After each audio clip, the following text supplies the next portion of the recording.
ये वायर थी, positive charge था इस पे, लैम्डा नाम का। इसके चारों तरफ एक इलेक्ट्रॉन घूम रहा है गोल गोल। उसने क्या पूछी, स्पीड या वेलोसिटी? अगर वेलोसिटी पूछी है तो सही से करना पड़ेगा ना। अच्छा, तो इस पॉइंट पे दूरी कितनी थी? ये वाली दूरी गिवन थी, ये वाली दूरी गिवन नहीं थी। हाँ बता। हाँ ये इलेक्ट्रॉन घूम रहा था, ठीक है, बस ये गिवन था, लेंथ वगैरह कुछ भी गिवन नहीं थी, ठीक है। हाँ ये तो ले ही ली ना मैंने, ये सिलिंड्रिकल वायर ही तो है, तो बाहर वाले चार्ज के लिए तो ऐसे ही गिना जाएगा ना जैसे एक लीनियर चार्ज अप्रोक्सीमेशन है। तुम एक बात बताओ, इस वायर की वजह से मैंने तुम्हें अभी कहाँ कराया पोटेंशियल एनर्जी क्या होती है, तुम इलेक्ट्रिक फील्ड बराबर रख के आ गए हो। अच्छा एक बात बताओ, इस वायर की वजह से इस पॉइंट पे इलेक्ट्रिक फील्ड क्या होगा? ये तो करा रखा है मैंने, 2 k लैम्डा बाय, ये इलेक्ट्रिक फील्ड। अभी सिर्फ और सिर्फ क्या आया, इलेक्ट्रिक फील्ड आया। फोर्स निकालने के लिए क्या करेंगे, किससे मल्टीप्लाई कर देंगे, क्यू या ई, क्योंकि क्यू ही ई है। ये आ गया फोर्स, इसमें कोई दिक्कत? ये फोर्स एट्रैक्टिव है रिपल्सिव है? जल्दी बोलो। एट्रैक्टिव होगा। अगर फोर्स एट्रैक्टिव है तो इसका मतलब ये अंदर की तरफ लग रहा है फोर्स। फोर्स कहाँ लगा? तो चार्ज को तो अंदर की तरफ भागना चाहिए, बट चार्ज तो बाहर की तरफ भाग रहा है, मतलब बाहर की तरफ भी नहीं भाग रहा, अंदर की तरफ भी नहीं भाग रहा, गोल गोल घूम रहा है। ऐसा कब होता है जब चार्ज गोल गोल घूमे? हाँ, जब जब ये इलेक्ट्रोस्टैटिक फोर्स ही क्या बन जाए, सेंट्रीपिटल फोर्स बन जाए। Now the electrostatic force will become the necessary centripetal force such that electron is moving around the wire in a fixed radius। Again ये कहाँ की बात है? तूने करा है, यही करा है, इसने मेरे को कल खुद बताया था ऐसे ऐसे करा है। वो क्यों कर पाया? क्योंकि उसने वो वाला चैप्टर भी पढ़ा है हल्का सा, ठीक है। तो अब हम इसी को क्या बोलने वाले हैं, यही है मेरा सेंट्रीपिटल फोर्स। और सेंट्रीपिटल फोर्स किसके बराबर होता है, M V square by R के, ठीक है। यहां से वी निकालना था तुम्हें, तो वी किसके बराबर आ जाएगा, आर से आर कैंसिल, इसीलिए आर दिया नहीं उसने, कैंसिल हो गया। अच्छा मास नीचे आ जाएगा तो वी किसके बराबर आ जाएगा, 2 k lambda E by M का अंडर रूट। अब मास ऑफ इलेक्ट्रॉन कितना होगा, ये वैल्यू सोल्व तो नहीं करूंगा मैं, रख के बता दूंगा। और लैम्डा तुम्हें गिवन था यार, निकालना था, गिवन था, कितना गिवन था बोलना, कुछ तो गिवन हो गया है ना। और ई कितना, 1.6 into 10⁻⁻19 divided by mass of electron 9.1 into 10⁻31 का अंडर रूट। सुलझाओ, आंसर पाओ, पूरे नंबर लो। हाँ तो काट देगा आदमी,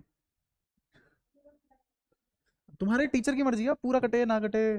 जैसे उसने केमिस्ट्री बताया, उसका केमिस्ट्री का पेपर इस तरीके से चेक हुआ कि लास्ट में आंसर में बस पॉइंट की कमी थी, दूसरे वाले में भी पॉइंट की कमी थी, बट बिकॉज वो चमचा था टीचर का तो उसको पूरे नंबर मिल गए, इसको 0 मिल गए, ठीक है। तो ये तो तुम्हारे स्कूल के ऊपर डिपेंड करता है ना। बट इन चक्करों में मत पड़ना, तभी पता लगे नंबरों के लिए चमचागिरी करने लग जाओ। ये बचपन से ही नहीं भरी जाती है इन सब बातों की, है ना। चमचागिरी किसी की मत करना कभी भी, अपना टैलेंट प्रोड्यूस करो, मेहनत इनफ करो।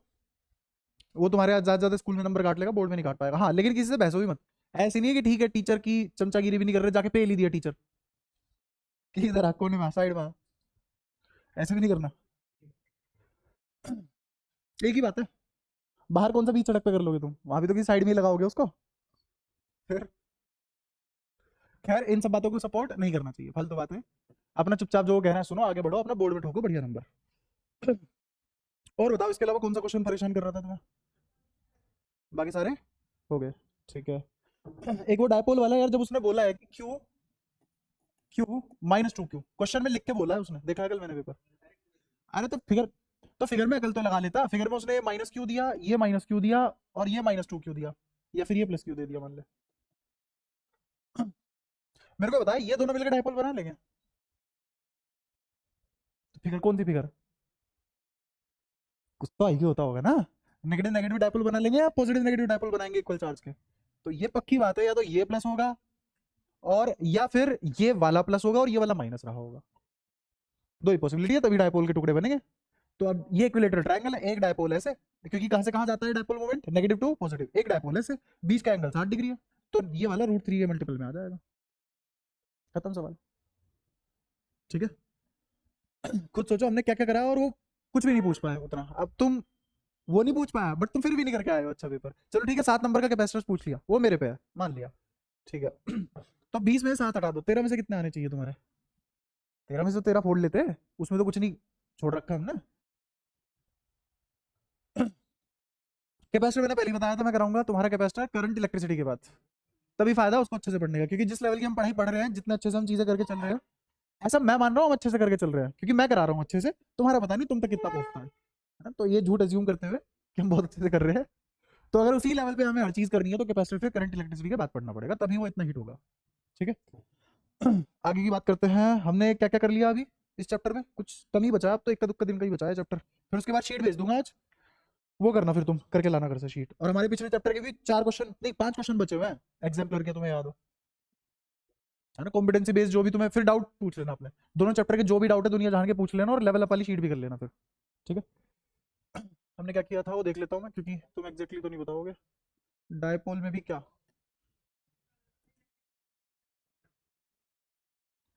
देख लेते हैं, ठीक है, ये तुम्हें समझ आ गया ना सब, ये भी। अच्छा, इसमें ले लिया होगा तुमने आधा घंटा। हाँ तो एक छोटा सा सवाल करो, एक डायपोल पड़ा हुआ है 1,1 पे, 2,3 पे पी एंड ई पैरेलल हो जाते हैं, एंटी पैरेलल पैरेलल, तो पूछ रहा है इस डायपोल की डायरेक्शन निकालो, डायरेक्शन ऑफ डिपोले मोमेंट्स।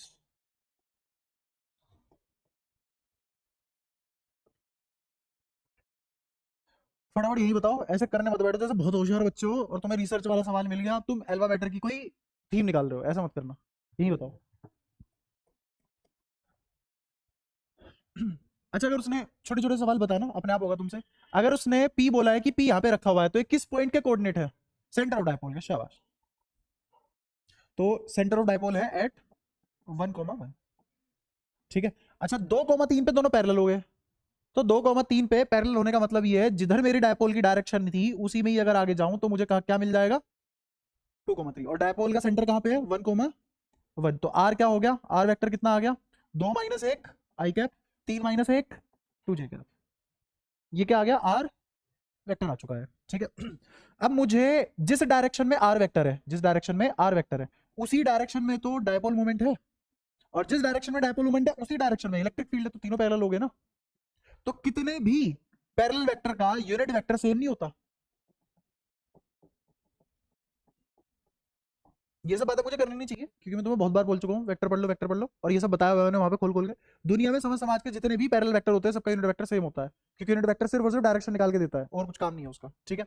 तो इसने डायरेक्शन निकाल के पटक दी। अब इसकी सिर्फ और सिर्फ मुझे डायरेक्शन चाहिए, तो डायरेक्शन निकालने के लिए यूनिट वेक्टर चाहिए, तो मुझे क्या चाहिए? R cap. जो आर कैप होगा वही क्या होगा? पी कैप होगा। जो आर कैप होगा वही पी कैप होगा। और पी कैप किसके बराबर होगा? आर वेक्टर अपॉन में मैग्नीट्यूड ऑफ आर। तो आर वेक्टर कितना? आई प्लस 2 जे, और मैग्नीट्यूड ऑफ आर वेक्टर कितना? 1 + 4 का अंडर रूट 5। क्या यही पूछा था उसने? कोई दिक्कत? तो ऐसे छोटे छोटे सवाल में बुद्धि मार लोगे। ये छोटे छोटे सवाल होते हैं पर कभी कभी दुख दर्द दे जाते हैं अगर बुद्धि लगाने की आदत नहीं है। ठीक है। अब तुम अपने स्कूल वालों से लड़ लेते कि सर आपने तो 11th का दे दिया सवाल, है ना? दिक्कत हो जाएगी, इसलिए तुम्हें इससे फर्क नहीं पड़ता कि 12th कर रहे हो, तुम्हें आना चाहिए जहां जहां सवाल में जरूरत पड़ेगी।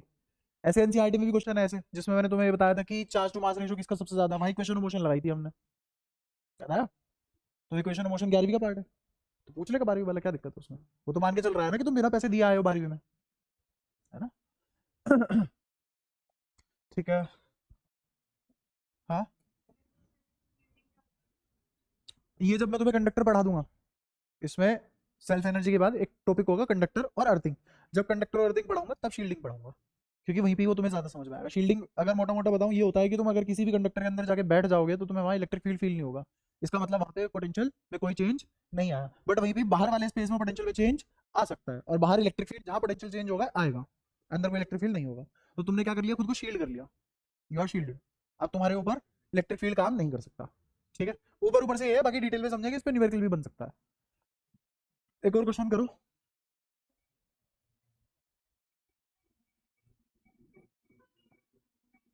देखते कर पाते हो कि नहीं।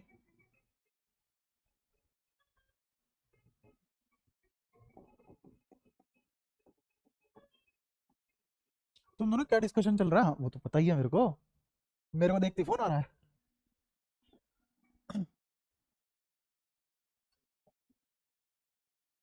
तुम दोनों की बहुत जरूरी डिस्कशन चल रही है बहुत टाइम से, क्या चल रही है मेरे को तो बता दो।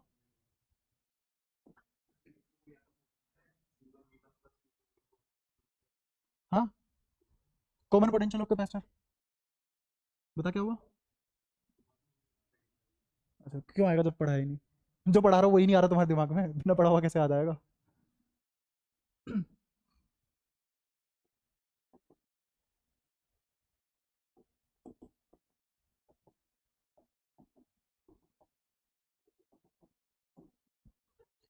ऐसे कितने चार्ज रखे हुए हैं? अगला चार्ज कहाँ आएगा? 32। अगला चार्ज कहाँ आएगा? 32 पे। फिर उससे अगले वाला चार्ज 64। जो 32 वाली पोजीशन होगी उस पर प्लस क्यू या माइनस क्यू? तो सीरीज पकड़ ली तुमने, ठीक है। अब ये पूछा जा रहा है कि ओरिजिन पे दिख रहा है, ओरिजिन सबको, इन सभी इनफाइनाइट चार्ज की वजह से इस ओरिजिन पे नेट पोटेंशियल क्या होगी, ये निकालना है।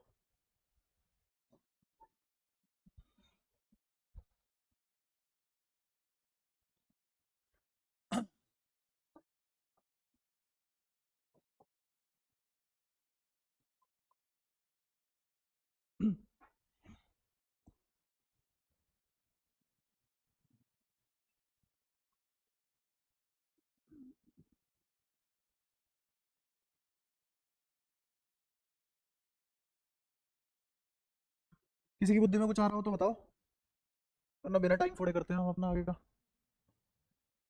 हाँ बता। के की कॉमन ले लेंगे। हाँ, कितने और ये इनफाइनाइट है? हाँ बस, हो गया सवाल। ठीक है, ऐसे देखा जाता है इसको, पता नहीं कितना खतरनाक सवाल है कुछ नहीं इसमें। देखो, इसकी वजह से इस पे पोटेंशियल लिखवा पाओगे, या ये भी नहीं हो पाएगा? इस पॉइंट की वजह से इस पॉइंट पे क्या पोटेंशियल होगी? यहाँ चार्ज कितना है, प्लस क्यू, दूरी कितनी है, एक, तो कितना फॉर्मूला आ जाएगा, के क्यू बाय वन। अगला, इसकी वजह से कितनी आएगी इस पे पोटेंशियल, पोटेंशियल चार्ज के साथ निकालते हैं, तो के क्यू बाय टू। फिर उससे बाद के क्यू बाय थ्री, उसके बाद के क्यू बाय एट। क्या ऐसे चलता चला जाएगी ये सीरीज? कोई दिक्कत? हाँ, थ्री की जगह फोर आएगा। अब इसमें से के क्यू बाहर निकाल लिया हमने, के क्यू बाहर निकलती है क्या, यहाँ वन बच गया, यहाँ बच गया माइनस वन बाय टू, ये बच गया वन बाय फोर, यहाँ बच गया माइनस वन बाय एट, फिर बच गया प्लस वन बाय सिक्सटीन, ऐसे कहाँ तक, इन्फिनिटी तक। ठीक है। अब ध्यान से देखना, ये एक बटा दो दिख रहा है तुम्हें, अगर मैं अगले वाले टर्म को पिछले वाली टर्म से डिवाइड कर दूं, फिर इस अगले वाली टर्म को पिछले वाली टर्म से डिवाइड कर दूं, फिर उससे अगले वाली टर्म को उससे पिछली वाली टर्म से डिवाइड कर दूं, बताओ इसको सोल्व करके आंसर कितना आएगा? Minus one by two. इसको सोल्व करके नहीं हो पा रहा, माइनस वन बाई टू, इसको माइनस वन बाई टू, तो क्या सभी के सभी माइनस वन बाई टू के बराबर आ गए? अगले टर्म से पिछली टर्म को डिवाइड करने पे अगर हर बार आंसर सेम आता है तो क्या उसी को कॉमन रेशो बोलते हैं? उसी को क्या बोलते हैं? Common ratio. अगर मेरा आर वन से छोटा है, अगर आर वन से छोटा है और जीपी इनफाइनाइट है, जीपी इनफाइनाइट है, तो समेशन ऑफ जीपी का फॉर्मूला क्या होता है? A upon one minus r, a upon one minus r, जहां पे ए क्या है, पहली टर्म। ठीक है, रख दो यहाँ पे, तो ये आ गया के क्यू, पहली टर्म कितनी, वन, अपॉन में नीचे one minus minus one by two, which is one plus one by two, which is three by two, तीन नीचे रह गया, दो ऊपर चला गया, तो कितना आ गया आंसर, टू के क्यू बाई थ्री। समझ आया? कोई दिक्कत? तो जरूरी नहीं है वो कि तुम्हारा 11वीं की फिजिक्स पूछे, वो ये भी पूछ सकता है, चलो मैथ्स आती है क्या तुम्हें? ठीक है। अब इस सवाल में है क्या, इलेक्ट्रोस्टैटिक कितनी सी है, बस ये, उसके बाद सब क्या किया है हमने, बीजगणित, मैथ्स, जो तुमने 11वीं में जीबी पढ़ा है वो इस्तेमाल कर लिया बस। तो इसीलिए दुनिया में कोई भी सवाल टेकन करने के लिए, अगर तुमने, क्योंकि हर सवाल थोड़ी ना पढ़ सकते हो, मैं तुम्हें क्या कराता हूँ, मैं तुम्हें टाइप्स ऑफ क्वेश्चन बताता हूँ, तो हर टाइप थोड़ी ना बताया जा सकता है।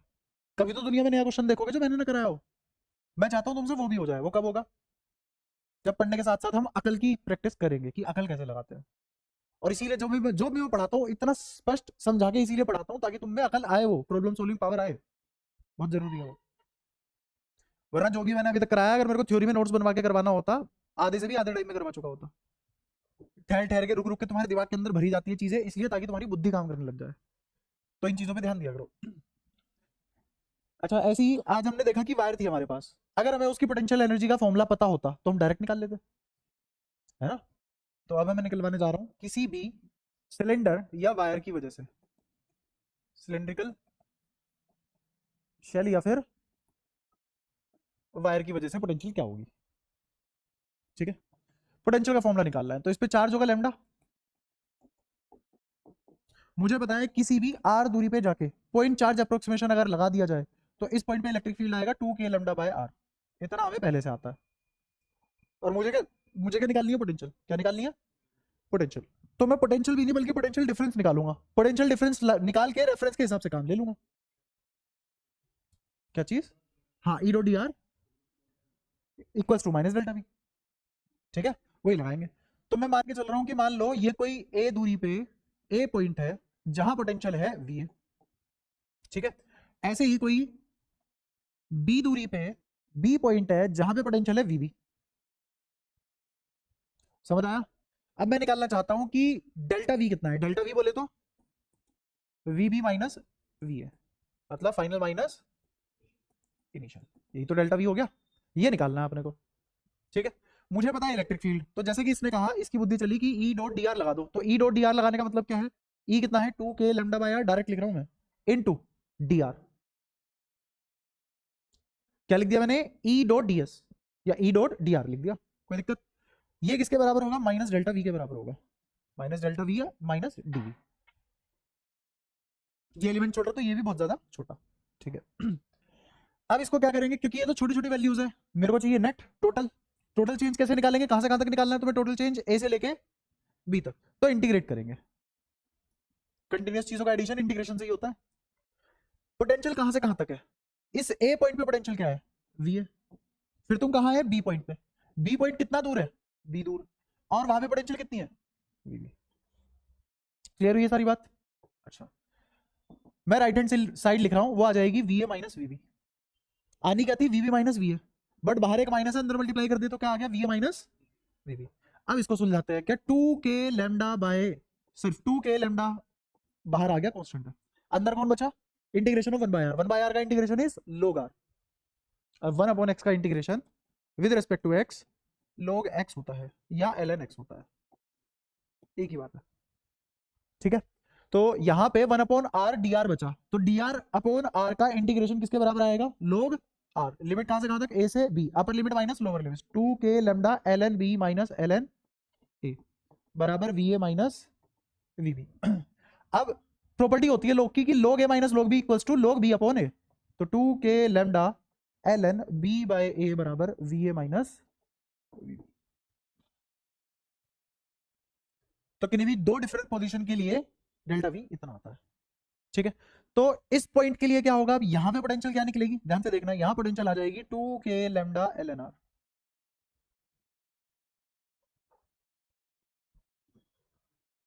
ठीक है, यहां तो कोई परेशानी। बेसिकली इसमें किसी एक पॉइंट पे निकालने के लिए थोड़ी दिक्कत आती है, तो जितनी दूर तुम्हें निकालना है बस यहाँ पे बी बाई ए की जगह वो रख देना, आ जाएगी पोटेंशियल। इसमें पक्की बात है, हमने किसी रेफरेंस पे जीरो माना होगा, वो रेफरेंस क्या है, इन्फिनिटी।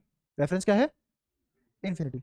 तो इन्फिनिटी पे पोटेंशियल कितनी हो जाएगी, अगर मैं तुम्हें यही बोल दूं कि इस आर को अगर मैंने, या फिर ऐसे मान लो इसी फॉर्मूले में अगर बी को इनफाइनाइट अप्रोच करवा दिया, बी को इनफाइनाइट अप्रोच करवा दिया, तो यहां पे क्या रखोगे तुम, एल एन इनफाइनाइट, जो कि नॉट डिफाइंड हमारे लिए। तो इसीलिए यहां पे अगर रेफरेंस के हिसाब से डायरेक्ट देखोगे तो तुम नॉट डिफाइंड निकल के आ जाओगे आंसर, जबकि डिफाइंड होता है। ठीक है, तो यहाँ पे रेफरेंस लेने में दिक्कत है। ये सब बातें जब कॉम्पिटिटिव लेवल की क्लास होती है वहां पे तो एक बार अच्छे से करनी चाहिए, क्योंकि वहां पे किसी भी लेवल पे क्वेश्चन उतर जाता है, तुमसे कोई नहीं पूछेगा, तुमसे इतने में काम चल जाएगा तुम्हारा। ठीक है, ये किसकी वजह से होगी, वायर की वजह से। अब इस पे क्वेश्चन कैसे बन सकता है, इस पे ऐसे बन सकता है कि मान लो अगेन यही एक वायर ले ली मैंने, जिसकी चार्ज डेंसिटी लैम्डा है, लैम्डा कूलम्ब पर मीटर। किसी आर दूरी पे, यहां से किसी आर दूरी पे एक चार्ज रखा हुआ है, टेस्ट चार्ज क्यू नोट। ठीक है, अभी वो फिक्स्ड है, इसको क्या कर दिया गया, रिलीज कर दिया गया। नाउ रिलीज, जब इसको रिलीज करेंगे तो तुम्हें बताना है, जब ये 2r दूरी पे पहुंचेगा, कितनी दूर पहुंचेगा, 2r दूर पहुंचेगा, तो इस क्यू नोट की वेलोसिटी क्या होगी। सवाल सवाल समझ आया?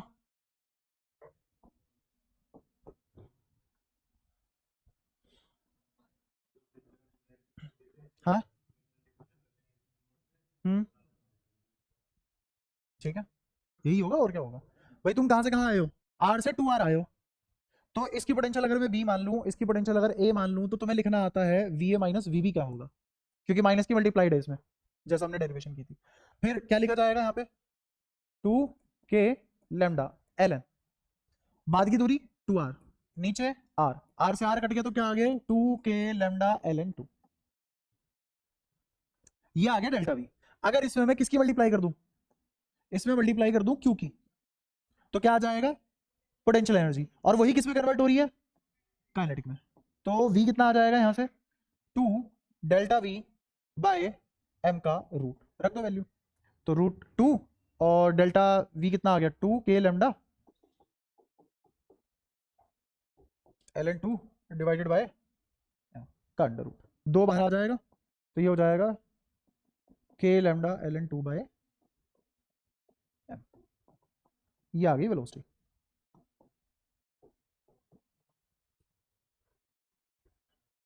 क्या? अच्छा एक क्यू रह गया ना, और ये क्यू का नाम क्या है? Q note. क्यू का नाम क्या है? Q note. ठीक है, सारी बातें क्लियर यहाँ तक? कोई भी बात परेशान कर रही हो तो पूछ सकते हो। ठीक है।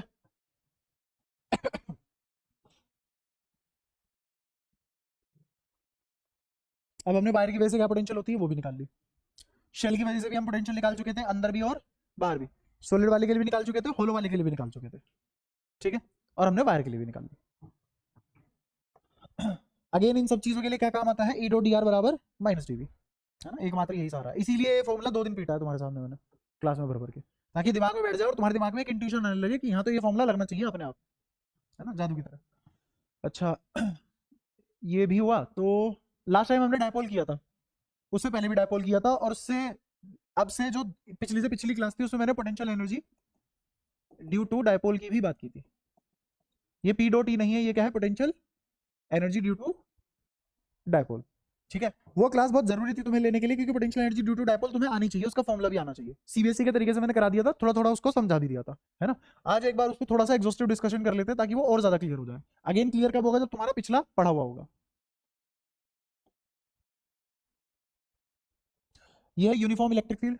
अभी मैं जो भी बात करूंगा वो यूनिफॉर्म ई के लिए बात करूंगा, यूनिफॉर्म इलेक्ट्रिक फील्ड। ठीक है।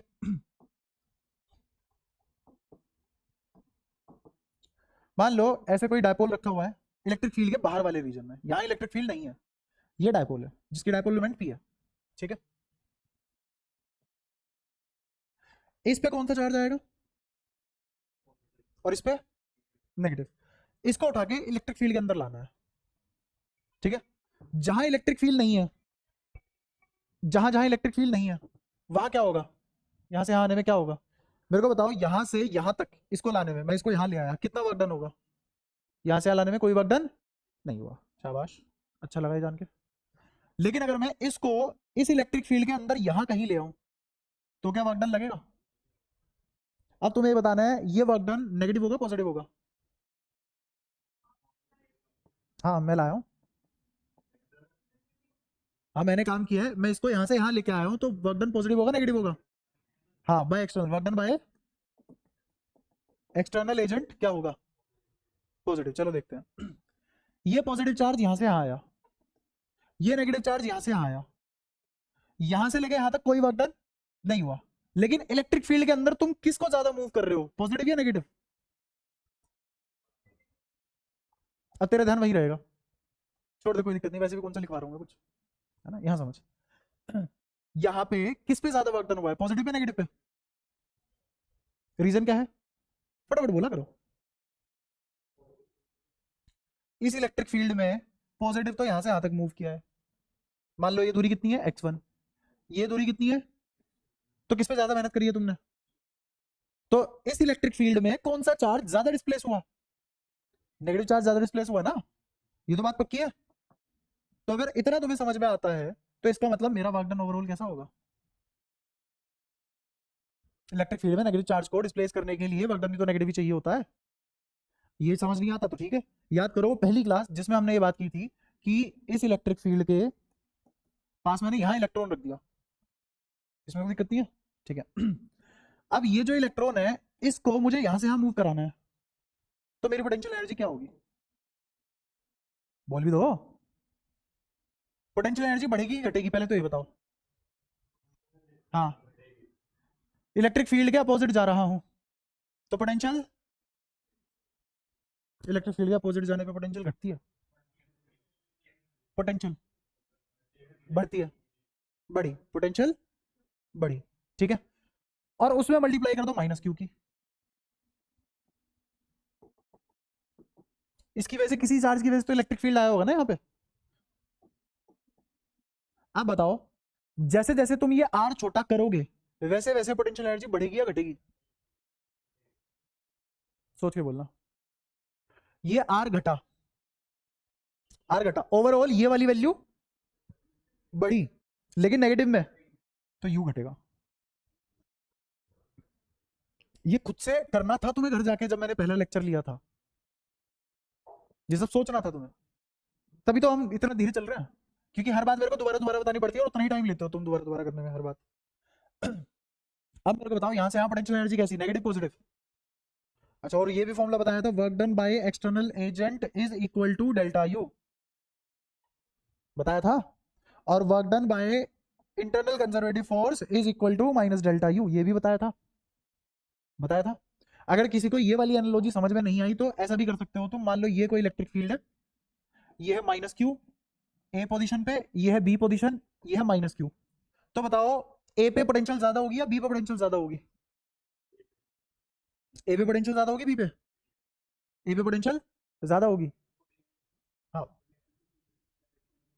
ये पोटेंशियल, चलो ठीक है तुम अभी कंफ्यूज नहीं करता, पोटेंशियल एनर्जी बताओ डायरेक्ट, जल्दी बोलो। पोटेंशियल एनर्जी किस पोजीशन की ज्यादा है, ए की या बी की, ए की पोटेंशियल एनर्जी ज्यादा है, बी की कम है, तभी तो ये चार्ज यहां से यहां भागता है।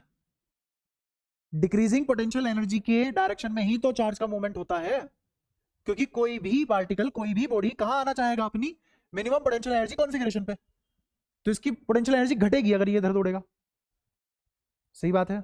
इनिशियल पोजीशन ये है, फाइनल ये है, तो फाइनल माइनस इनिशियल क्या नेगेटिव नहीं आएगा, क्योंकि इनिशियल क्वांटिटी बड़ी थी, फाइनल क्वांटिटी छोटी थी, क्योंकि ऐसे जाने पे पोटेंशियल एनर्जी घट रही है, पोटेंशियल एनर्जी घट रही है, तो इसका मतलब इस पे पोटेंशियल एनर्जी कम है, इस पे ज्यादा है, तो कम माइनस ज्यादा इज नेगेटिव, तो पोटेंशियल एनर्जी इज नेगेटिव, तो work done by external agent is negative. आया समझ, इसका मतलब मुझे यहां से यहां वर्क डन करने में इस सिस्टम से एनर्जी लेनी पड़ेगी। कितनी बार बताऊं ये सब बातें, क्या हम पहली बार कर रहे हैं सब। अब बताओ ये वर्क डन कैसा, नेगेटिव, समझ आया आप क्यों।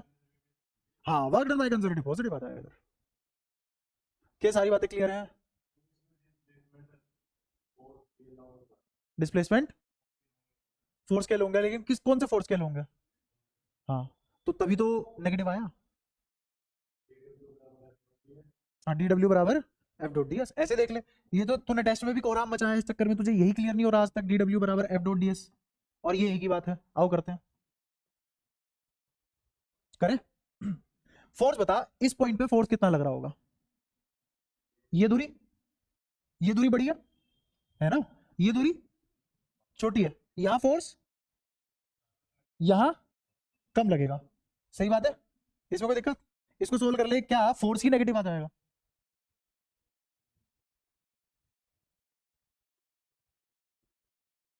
फर्क क्या पड़ रहा है इन चीजों से। और ये फोर्स वाला बहुत समझना मुश्किल है, एनर्जी वाला तो बहुत ही ज्यादा आसान है, तुम्हें साफ साफ पता है कि भाई डिस्प्लेस कौन ज्यादा हुआ है, नेगेटिव, तो वर्क डन भी कैसा, नेगेटिव, डिस्प्लेस कौन कर रहा है, मैं डिस्प्लेस कर रहा हूं, मैं डिस्प्लेस कर रहा हूं, समझ में, और वर्क डन भी मैंने ही किया, वर्क डन भी मैंने ही किया, और मेरी ही फोर्स के अलोंग डिस्प्लेसमेंट है, मेरी ही फोर्स के अलोंग, फिर भी साला वर्क डन नेगेटिव, फिर भी वर्क डन नेगेटिव, जैसे इस पेन को मैं ऐसे दे के मारू जमीन में तो वर्क डन नेगेटिव है, कैसे समझाता हूं। अब ये जो मैंने बात बोली है इसको मेरे को खैर ऐसे नहीं बोलना चाहिए था, क्योंकि वर्क डन तो पॉजिटिव ही है, बट मैं बता दूं नेगेटिव वर्क डन क्या होता है, ये मैंने तुम्हें समझाया भी था, पानी अपने आप गिरा, पानी अपने आप गिरा, उस गिरते हुए पानी से एनर्जी ले सकते हो ना, या चढ़ते हुए पानी से भी एनर्जी ले लेते हो। पानी चढ़ाने के लिए एनर्जी देनी पड़ती है, और फोर्स अभी भी डिस्प्लेसमेंट के होंगे। लेकिन जब तुम पानी से एनर्जी लेते हो तब भी फोर्स के होंगे डिस्प्लेसमेंट होती है, बट तब वर्क डन मेरे द्वारा किया गया नेगेटिव होता है। अब खुद सोचो, अगर मैं इस डायपोल को यहां लाके छोड़ दूं, क्या नेगेटिव अपने आप उधर भागने की कोशिश करेगा स्वतः है खुद से, और मैं भी उधर ही लगा रहा हूं इस पे वर्क डन, तो मेरा तो वर्क डन नेगेटिव हो गया, क्योंकि वो खुद हो रहा था, मैंने एनर्जी ले ली उल्टा उससे। मैं ईमानदारी से बता सकता हूं और दावे के साथ कह सकता हूं, गारंटी लेके, तुम नहीं पढ़ते हो घर जाके जो मैं पढ़ाता हूं, तमीज में नहीं पढ़ रहा तुम में से कोई, क्योंकि यही बातें मैं बार बार कह चुका हूं, मेरे कानों में बजने लगी है, खून आने लगा है मेरे कानों से मेरी बातों से, क्योंकि एक आदमी कितनी बार एक बात कह देगा, आदमी बोर भी तो हो जाता, पक भी तो जाता है यार, मेरी भी तो समझो। हाँ पूछ। मैंने माना इलेक्ट्रिक फील्ड बस यहीं तक है, बस यहीं तक है। हाँ कोई नेगेटिव होगा, पॉजिटिव होगा, पॉजिटिव होगा। हाँ ये भी इन्फिनिटी जाएंगी, बट मैं ये मान रहा हूँ ये इलेक्ट्रिक फील्ड सिर्फ और सिर्फ कैसा है 2D, और ये डायपोल यहाँ रखा हुआ है, मैं इसको ऐसे ले आया। अब बोल, तू अब प्रैक्टिकल दुनिया में आना चाह रहा है कि ऐसे इलेक्ट्रिक फील्ड तो पॉसिबल ही नहीं है। अरे प्रैक्टिकली तो कुछ भी पॉसिबल ही नहीं है। तू अपनी बात सही करने के लिए तो यहाँ पे सेटअप क्रिएट कर रहा है जबरदस्ती का, वो नहीं समझना चाह रहा जो मैं समझाना चाह रहा हूँ पिछले 18 क्लास से, तभी तूने पेपर में ये वाली चीज नहीं लगा पाया, तू देख। और मैं हर जगह इसी से आंसर निकाल लेता हूँ फटाक से, पेपर में 6 का 6 क्वेश्चन इसी के ऊपर भेजता। पूछो। हाँ तेरा तेरा बता, अगर तू सेटअप क्रिएट करवा रहा है तो मैंने मान लिया कि हाँ नेगेटिव चार्ज है, अब बोल आगे, उसमें भी तो गलत पा जाएगा और कहीं ना कहीं। मेरी बस दिक्कत देनी सी है कि आज तक मेरे को कोई 5-6 सेकंड से ऊपर नहीं लगा, 10 मिनट से बचे जा रहे हैं। तुम्हारी शक्लें बता रही है कि ये तो बिल्कुल नया पढ़ा रहा है, तो तुम्हें एक टैलेंट आ चुका है, तुम रोज एक ही चीज पढ़ सकते हो बिल्कुल नए नजरिए से, क्योंकि पिछले वाली भूल भी जाते हो और खुद मेहनत भी नहीं करते उसको याद करने के लिए, समझने के लिए। बहुत दिक्कत है भाई, बहुत दिक्कत है।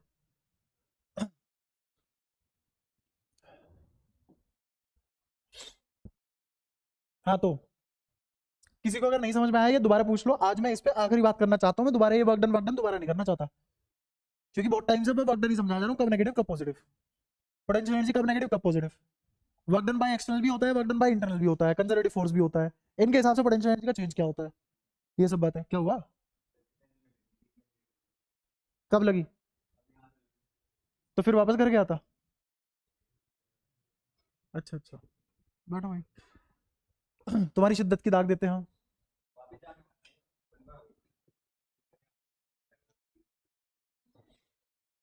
भाई मोटिवेशन नहीं, मजबूरी है, समझ। अगर तेरी मजबूरी है तो तू बढ़िया नंबर लाएगा, अगर तेरी मजबूरी नहीं है, तुझे गल्ला संभालना है, तो तू बढ़िया नंबर ला भी नहीं सकता, ये फैक्ट है।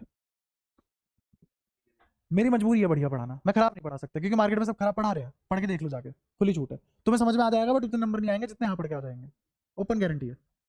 बट साथ साथ तो चलो, ऐसा तो बिहेवियर मत रखो कि जो पढ़ा रहा हूँ वो तो भूल गए, फिर सर आपने तो बहुत कुछ पढ़ाया, हम तो कुछ भी नहीं करके आए, जीरो आए हैं। ये होता है ईगो पे लेना कि साला जो पढ़ाएगा सर के ऊपर से। तो मोटिवेशन नाम की कोई चीज नहीं है, अगर तेरी मजबूरी है तो तू करेगा, ठीक है। मोटिवेशन एक फेक फ्यूल है। फेक फ्यूल मतलब नकली पेट्रोल, बाइक में पानी डाल दिया चल तोड़ जाएगी, है ना। बट इंजन थोड़ी देर का तो घूम जाए, कुछ तो आ रहा है कंबशन के लिए, हाँ तो किक स्टार्ट होके और फिर रुक जाएगी। That's what motivation is. तुम्हें लगता है हाफ कर लेंगे, अब तुमने स्टार्ट कर लिया, फिर बंद पड़ गए, लेकिन अब तुम इस जगह पे आ गए, वापस नहीं जा सकते, फंस गए हो। मोटिवेशन फंसाने का जरिया है, कामयाब होने का जरिया नहीं है मोटिवेशन, ये जान लो भाई कुछ कुछ बातें। तो मजबूरी साथ देती है इंसान का, मोटिवेशन नहीं। मोटिवेट तो मैं तुम्हें कर दूं छत से कूदने के लिए, कामयाब थोड़ी ना हो जाओगे, है ना। ये मान के बैठा मैं तो जन्नत ही मिली, कोई गलत काम नहीं करा मैंने जिंदगी में। तुम में से कोई पूछना चाहता है, इस डायपोल को अगर मैं इलेक्ट्रिक फील्ड के अंदर ले आया तो इस पे नेगेटिव वर्क डन हुआ है बाय एक्सटर्नल एजेंट, किससे? हाँ, किससे नहीं समझ में आया? रोटेट से, एफ डॉट डी एस से। अच्छा, तो एफ डॉट डी एस से तुझे क्या लग रहा है कि मैं इधर वर्क डन कर रहा हूँ, डिस्प्लेसमेंट भी इधर है, तो मैंने एक्सटर्नल फोर्स कहाँ लगाया? इधर। एक्सटर्नल फोर्स कहाँ लगाया? इधर। और डिस्प्लेसमेंट भी था इधर। तो तेरा ये कहना है कि जब इन दोनों के बीच में एंगल एक्यूट है, जीरो है, तो वर्क डन तो पॉजिटिव होना चाहिए ना। ये तेरे दिमाग में चल रहा है जो तू पूछ नहीं पा रहा। अब तूने सवाल सोचा, तेरा सवाल भी मैं ही एक्सप्लेन कर रहा हूं कि तू ये पूछना चाह रहा है। तो अगर इन दोनों के बीच का एंगल जीरो है, मैं कह रहा हूं कि ये फोर्स असलियत में मैं लगा ही नहीं रहा, खुद चला जाएगा। तो इस फोर्स के होने से मुझे एनर्जी मिल रही है। हाँ, वो पॉजिटिव उधर जाना चाहेगा, तभी तो घूमेगा बाद में आके। हाँ, तो टोर्क आएगी ना, तो टोर्क का इफेक्ट थोड़ी दिखा रहा हूँ अभी मैं सिर्फ किसका इफेक्ट दिखा रहा हूँ? Work done on placing a dipole from a point where there is no electric field to a region where is electric field. Hindi में इस डायपोल को ऐसे रीजन से जहां इलेक्ट्रिक फील्ड नहीं है वहां रखा गया जहां इलेक्ट्रिक फील्ड है। इसमें क्या वर्क डन लगा, उसकी बात हो रही है, टोर्क की बात नहीं हो रही, यहाँ घूमने वाले इफेक्ट की बात नहीं हो रही। आई बात समझ? अब ये जो पॉजिटिव चार्ज है ये खुद इधर जाएगा, मैं लेकर आऊंगा इसको इधर।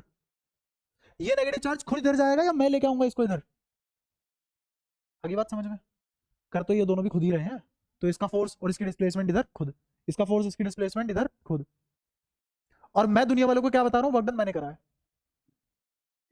मैं क्या बता रहा हूँ दुनिया वालों को, वर्क डन मैंने करा है। आई बात समझ में?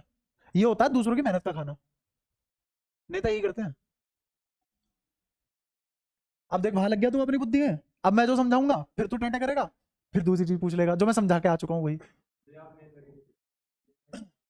हाँ, तो समझ ना उसको, ऐसे रिलेट करो भाई। मैं क्यों बोलता हूँ ये सब एग्जांपल इसलिए बोलता हूँ तुम एग्जाम में भूल गए, तो इतने सारे एग्जांपल में से एक तो ध्यान आ जाएगा, तुम उससे रिलेट करके सवाल कर लोगे।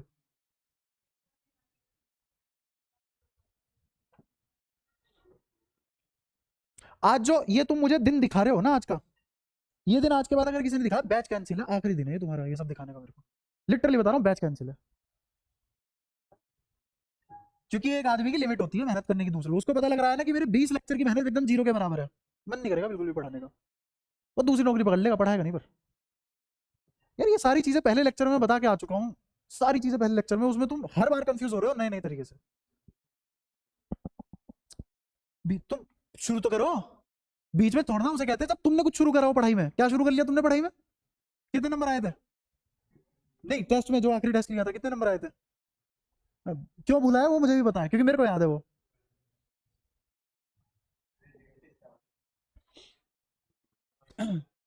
समझो, अब सारी बातें दोबारा समझो, क्योंकि मैं तो पढ़ा दूंगा, तुम्हें कुछ समझ नहीं आएगा।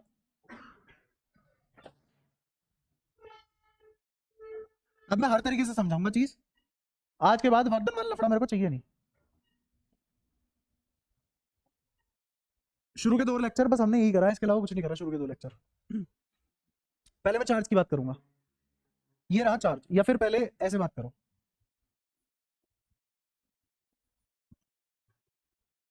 ये इसके पास जाएगा, ये वर्कडन कौन कर रहा है, कैसा फोर्स है वो? Work done by conservative force कैसा है इधर? डिस्प्लेसमेंट किधर है? डिस्प्लेसमेंट किधर है? ए और बी नाम ले दिया मैंने, डिस्प्लेसमेंट किधर है? बी से ए से बी, बी से ए। फोर्स किधर लग रहा है? बी से ए। कौन लगा रहा है? कौन लगा रहा है? ए पे जो चार्ज रखा है वो लगा रहा है, ए पे जो चार्ज रखा है वो लगा रहा है। कंफ्यूजन के लिए लो नाम भी अलग कर दिए, Q1 लगा रहा है Q2 पे, Q1 ने Q2 पे अट्रैक्टिव फोर्स लगाया, जिस तरह फोर्स है उधर ही डिस्प्लेसमेंट है, और फोर्स कौन सा है? कंजर्वेटिव, तो वर्कडन भी किसकी वजह से हो रहा है? कंजर्वेटिव फोर्स की वजह से। तो वर्कडन कैसा आया? एफ डॉट डी एस, क्या ये पॉजिटिव है? बट अब मैं बोलूं मैंने इस चार्ज को पकड़ के यहां रख दिया, बोलो work done by external agent किसके बराबर आएगा? क्यों नेगेटिव आया? क्योंकि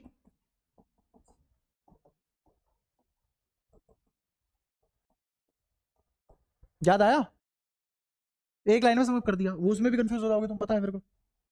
3 पॉइंट बना के लिखूंगा तब जाके बच्चों की तरह सीखोगे, बड़े हो ही नहीं रहे।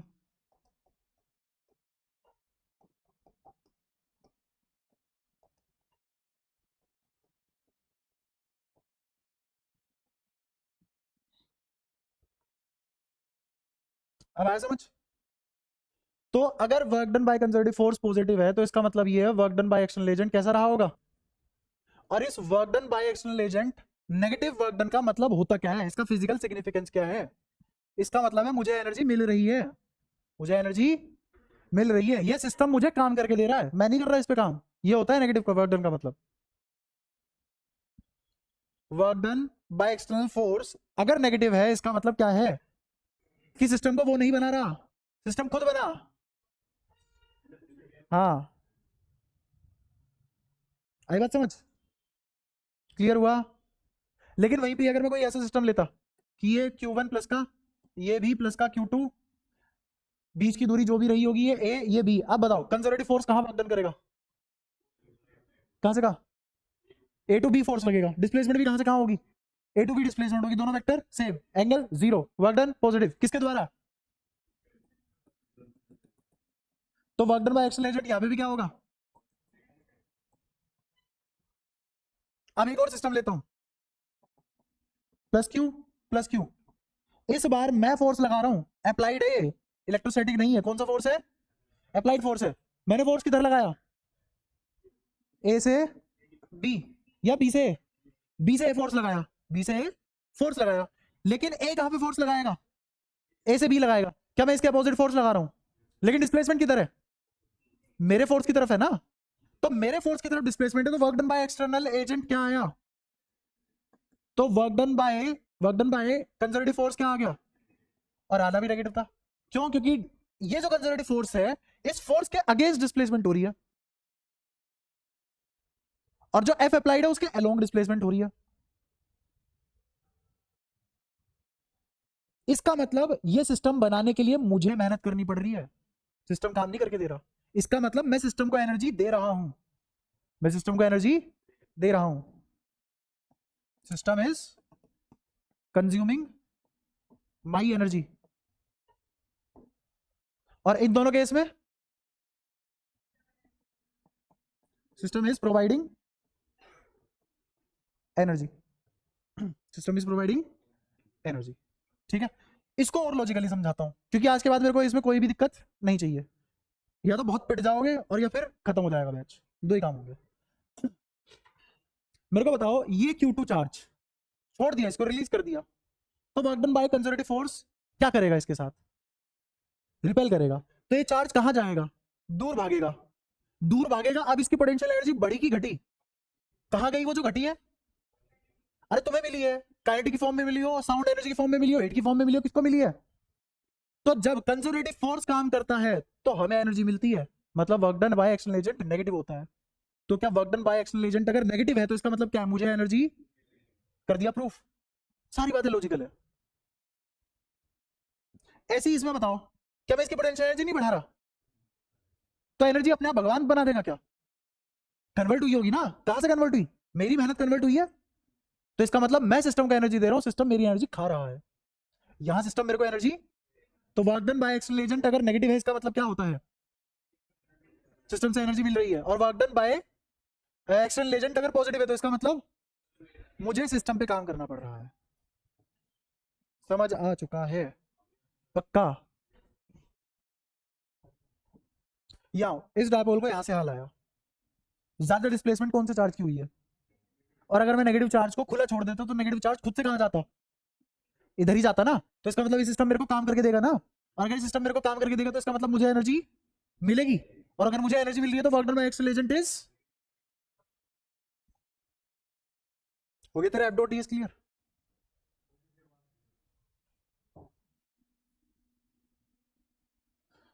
छोटी बात को तुम छोटी बात मानते हो, यही छोटी बात नहीं होती बस, है ना। जैसे कोई किसी को 10वीं ना आती हो, वो 11वीं 12वीं नहीं पढ़ सकता, तो कहने को तो उसको बस छोटी सी बात नहीं आती, 10वीं तो नहीं आती। कोई स्कोप नहीं है, अगर समझ के करते हो ना चीजों को तो हर पहलू समझना पड़ता है फिर, वरना फिर रटने पे आ जाओ। रटने पे आने के मैंने तुम्हें सारे के सारे नोट्स एक साथ भेज दिए पूरे सिलेबस के, देखो तुमने गूगल ड्राइव का लिंक देखा है? वो भी नहीं खोल के देखा होगा, कोई नहीं, क्या दिक्कत है? क्या उसमें सारे चैप्टर है? क्या हर एक चैप्टर के नोट्स है? रट लो, हो जाओगे पास। हाँ, यहाँ क्या आने की जरूरत है फिर?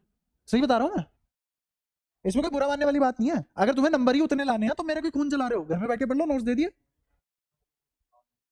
वो नोट्स पास कराने लायक मोर देन इनफ है। रट के चला जाएगा, पास तो हो जाएगा। तेरा कंसर्न अगर पास होना है तो फिर तो तू मेरा खून ही चलाएगा ना पूरे साल, क्योंकि मेरा कंसर्न क्या है? कंप्लीट।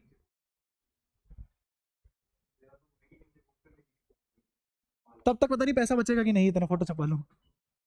जैसे हालात चल रहे हैं। दोस्ती तो बढ़िया नहीं, बात तो माला के साथ लगवा देना। कोई नहीं, हम भी लगा देंगे, ऐसी कोई दिक्कत नहीं है। अब तुम इधर आ जाओ वापस से।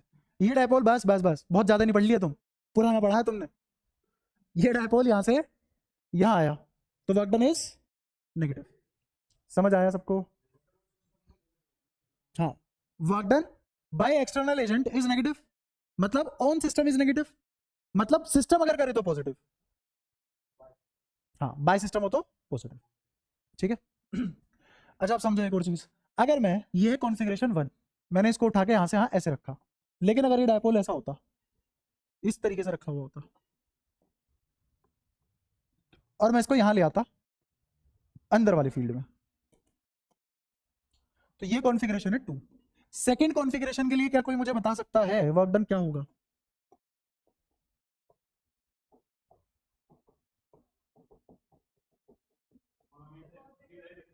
हाँ, यहां से उठा के लाए और यहां रख दिया, बताओ work done by external agent is,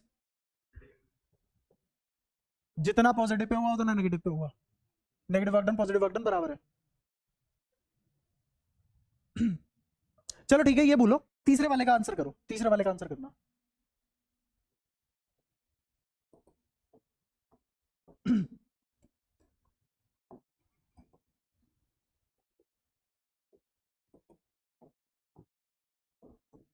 तीसरे वाली कॉन्फ़िगरेशन के लिए वर्क डन लिखवाओ।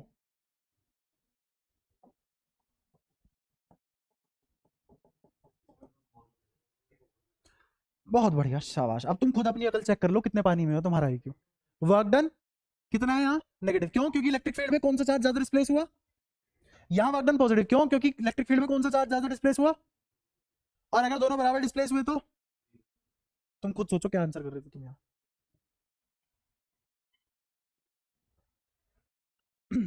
और मैं सोच रहा हूँ तुम्हें कोई भी आंख बंद करके कोई भी न्यूमेरिकल दे दे, तुम न्यूमेरिकल कर पाओ। मैं ये सोच रहा हूँ तुम यहाँ ऐसे ही जगह अटक रहे हो। अगर किसी का डाउट है तो पूछ लो। आज का तुम्हारा डमी लेक्चर बन गया पूरा। आज जो पूछना है दिल खोल के पूछते रहो, पिछला कोई दिक्कत नहीं है। हाँ, क्योंकि शुरू के बहुत टाइम में तो होगी क्लास खराब। हाँ, तो पहले वाले के भी तो हम ही लेके आ रहे थे। हाँ, एक्चुअल में तो यहाँ आके घूमेगा, मैं घूमने वाली बात कर ही नहीं रहा अभी, मैं एक हिस्सा छुपा लिया। हाँ, मैं बस तुम्हें अभी ओरिएंटेशन के हिसाब से बता रहा हूँ कि अगर ओरिएंटेशन ऐसी है तो पॉजिटिव चार्ज कहाँ डिस्प्लेस किया है तुमने? इलेक्ट्रिक फील्ड के अगेंस्ट। यहां भी पॉजिटिव चार्ज किसके अगेंस्ट डिस्प्लेस किया? बट नेगेटिव चार्ज तुमने अपोजिट। तो एक जो नेगेटिव चार्ज पे, जो इस वाले पे वर्क डन हुआ, इस वाले पे देखो, इस वाले पे जो वर्क डन हुआ है वो वर्क डन कैसा है? इस वाले पे जो वर्क डन हुआ है वो वर्क डन कैसा है? पॉजिटिव। इलेक्ट्रिक फील्ड के अगेंस्ट लेके जा रहे हो उसको, ये भी सीखो।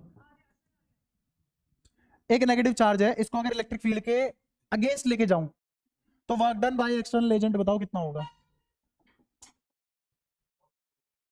Work done by external agent is, शाबाश शाबाश। कोई कुर्सी वुर्सी दे दो यार, मेरे से नहीं पढ़ाया जा रहा भाई तुम्हें, तुम तो कर दोगे मेरा हिसाब किताब। Work done by external agent, अगर छोड़ो work done by external agent, अगर मैं इस चार्ज को छोड़ दूं खुद पे, कहां जाएगा ये चार्ज? खुद इधर जाएगा ना। तो ये सिस्टम मुझे काम करने देगा या मैं काम करूंगा इस पे? तो अगर इसको इधर लेके जाऊंगा, मैं अगर इधर लेके जाऊंगा तो कितना वर्क डन आएगा?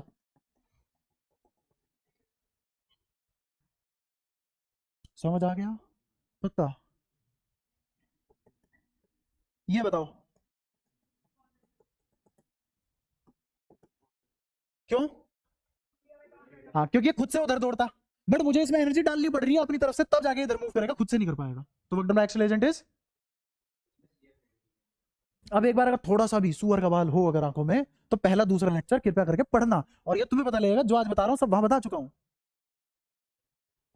सेकंड चैप्टर, पहली 2 क्लास कर, यही है और कुछ नहीं। हाँ, तो भूल जाओ सारी ओरिएंटेशन, सिर्फ पहले पे फोकस करना। किस पे फोकस करना है? सिर्फ पहले पे। किस पे? बस। इसको यहां से यहां लाया तो इस पॉजिटिव चार्ज को मैं अगेंस्ट इलेक्ट्रिक फील्ड मूव कर रहा हूं क्या? बहुत बढ़िया। तो वर्क डन कैसा? पॉजिटिव। वर्क डन कैसा? पॉजिटिव। और work done F dot D से आता है, तो फोर्स तो बराबर ही लगा रहा हूं क्योंकि मैं लगा रहा हूं, तो फोर्स इतनी डिस्प्लेसमेंट तक के लिए लगा, तो कुछ वर्क डन पॉजिटिव आया। अब मेरे को बताओ इस नेगेटिव चार्ज पे, इस नेगेटिव चार्ज पे कितना वर्क डन किया मैंने, कैसा वर्क डन किया, नेगेटिव की पॉजिटिव, ये खुद से इधर भागता। तो work done by external agent इस वाले के लिए क्या है, नेगेटिव। लेकिन ये तो यहां से यहां ज्यादा डिस्प्लेस नहीं हुआ, तो वर्क डन भी तो ज्यादा लगा होगा, तो negative work done is more than positive work done. इसलिए पहले वाली ओरिएंटेशन के लिए वर्क डन कैसा है, दूसरी वाली के लिए जितना पॉजिटिव उतना नेगेटिव, तो जीरो। और तीसरे वाले के लिए इस बार पॉजिटिव पे ज्यादा वर्क डन हुआ है और नेगेटिव पे कम वर्क डन हुआ है, तो इसका मतलब वर्क डन ओवरऑल। ये समझाना था बस 5 सेकंड में मेरे को, 5 सेकंड में 4 लाइनें बोलता, खत्म हो जाता, आगे बढ़ जाते। तुम खुद देखो, अब तुमने ऐसे लिए तो वो लेक्चर क्या पढ़ा रहा है ये, तो तुम्हारी तरफ कैमरा नहीं लगा हुआ। अगर तुम्हारी भी रिकॉर्डिंग यहाँ कोने में डाल दो, तुम अपनी शक्लें देखना, speaking the language of God, हक्के बक्के रहते हो पूरा टाइम। ये पता है कब होता है, जब इंसान पहली बार लॉजिक पकड़ के सोचने की कोशिश कर रहा होता है, उसको लगता है बहुत सोचना पड़ रहा है। हम तो लूडो खेलने वाले आदमी हैं, हम थोड़ी ना चेस खेलने वाले हैं, बहुत मेहनत करनी पड़ेगी। क्या थक गए होंगे तो नहीं, आज तो फिर मैं पूरा साल रेस्ट लूंगा।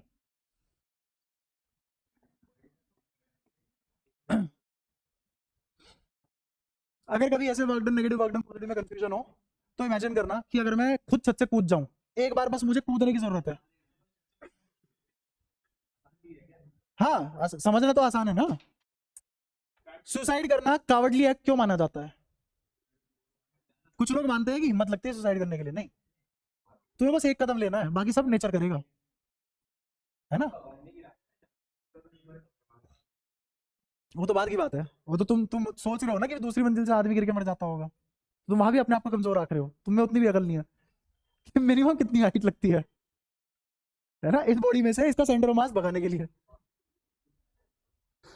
तो अब इमेजिन करो कि अगर तुम छत पे गए लेज पे और तुमने दोनों पैर हवा में रख लिए, उसके बाद तुम काम करोगे, वर्क डन करोगे, तुम पे कौन वर्क डन कर रहा है, बट लोग, हाँ जो भी कर रहा, हाँ बट लोग क्या बोलेंगे कि तुम छत से कूद गए, तुम छत से, तो क्या वो वर्क डन नेगेटिव नहीं है, तुम्हारे द्वारा किया गया, लेकिन ग्रेविटी ने जो वर्क डन किया है तुम पे वो पॉजिटिव था। लेकिन वही अगर नीचे से ऊपर चढ़ना चाहोगे, नीचे से ऊपर उछल के कूदना चाहोगे, तो उतना वर्क डन तुम कर ही नहीं पाओगे। तो अब तुम कैसा वर्क डन करोगे, पॉजिटिव, क्योंकि जब तुम जंप करोगे जाओगे तो ग्रेविटी के अगेंस्ट ना, तो इसका मतलब ग्रेविटी के अगेंस्ट है डिस्प्लेसमेंट। तो कंजर्वेटिव फोर्स और डिस्प्लेसमेंट के बीच में अब 180 का डिग्री का एंगल आ गया, तो work done by conservative is negative. और जहां तुमने जंप में फोर्स लगाया उधर ही डिस्प्लेसमेंट आई, तो तुम्हारे किया गया द्वारा किया गया कार्य इज पॉजिटिव। लेकिन वही भी अगर हवा में आ जाते तो फिर तुम पे काम होता, तुम काम नहीं करते। लेकिन अगर फिर भी मेरे को बोलना हो तुमने कितना काम किया, तो वो नेगेटिव किया, ठीक है, इसीलिए कूदने को नेगेटिव बोला जाता है। लटकना भी नेगेटिव है, हाँ उसमें भी है। उसमें टेंशन कैसे क्रिएट हो रही है, टेंशन किस चीज को रोक रही है, tension is acting against the mg, your mg, against the gravity, तो tension is doing work against the gravity. हाँ कूद के गिरे, हाँ इस अभी सर ये देखो क्यूरियोसिटी, जब बातें समझ में आती है ना आदमी सवाल पूछता हुआ रुकता नहीं है, इसे पहली बार समझ आ रहा है। कौन सा बताओ, हाँ हाँ हाँ हाँ हाँ, बोल लेते उसे, टाइम कम लगेगा। हाँ मतलब उछल के गिर रहा है ना, तो जब तू उछलेगा जहां तक तेरा प्रोजेक्टाइल का हाईएस्ट पॉइंट आएगा, वहां तक तो तेरा वर्क डन हो, तेरा फोर्स और तेरी डिस्प्लेसमेंट काम की है, वहां तक पॉजिटिव है। उसके बाद तूने जितना वर्क डन, सुन ले, तूने जितना वर्क डन किया वो पोटेंशियल में स्टोर हो गया, अब वो पोटेंशियल काइनेटिक में होगी, तो यहां से यहां तक तेरा वर्क डन, फिर यहां से यहां तक जो तूने वर्क डन पोटेंशियल में स्टोर किया वो तेरे को वापस मिल गया। अब इसके बाद ग्रेविटी, हाँ बोल फेंकने वाली बात, ठीक है। वो बोल को खुद को इमेजिन कर रहा है ना, सही बात है। अब आगे बढ़ते हैं, हाँ हाँ, है इतना टैलेंटेड तो क्या कर सकते हैं भाई, है उसकी कैपेसिटी, ऊंट है वो आदमी।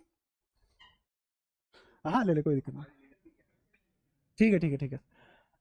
तो क्या मैं तुम्हें समझा पाया, वर्क डन पॉजिटिव नेगेटिव और जीरो कब होगा, है ना। तो अब हमारा लेक्चर शुरू होता है जो मेरे को कराना था। आओ, ये डायपोल है, इस डायपोल को यहां से इलेक्ट्रिक फील्ड में रखना है, तो वर्क डन कैसा, और अगर इस वाले डायपोल को इलेक्ट्रिक फील्ड में रख दूं तो, और इस वाले डायपोल को इलेक्ट्रिक फील्ड में रख दूं तो, क्या सही में 5 सेकंड का मान लेता है?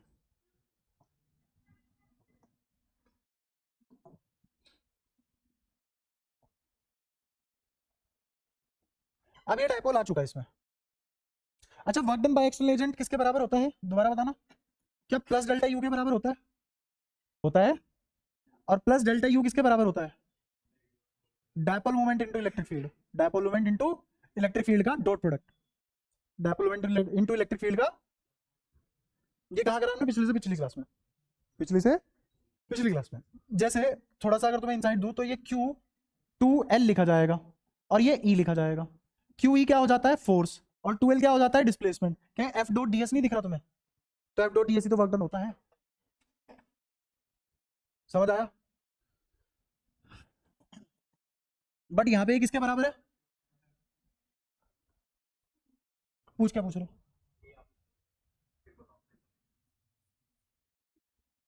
इस पी को क्या लिख सकते हैं? पी का फॉर्मूला, डायपोल मोमेंट कितनी होती है? बोले। हाँ, तब जब ये मेरा डायपोल है, ये इसका सेंटर है, यहां से दूरी एल और यहां से दूरी एल, ऐसे तो लेते हैं, सेंटर से लेते हैं सारी दूरियां। इनटू इलेक्ट्रिक फील्ड, क्यू को इलेक्ट्रिक फील्ड के साथ मल्टीप्लाई कर, बोल क्या आएगा? फोर्स। कभी एक भी लेक्चर पढ़ा है? क्यू इंटू ई तो यार पता होना चाहिए ना, फोर्स है। ये क्या है? डिस्प्लेसमेंट। क्लियर है?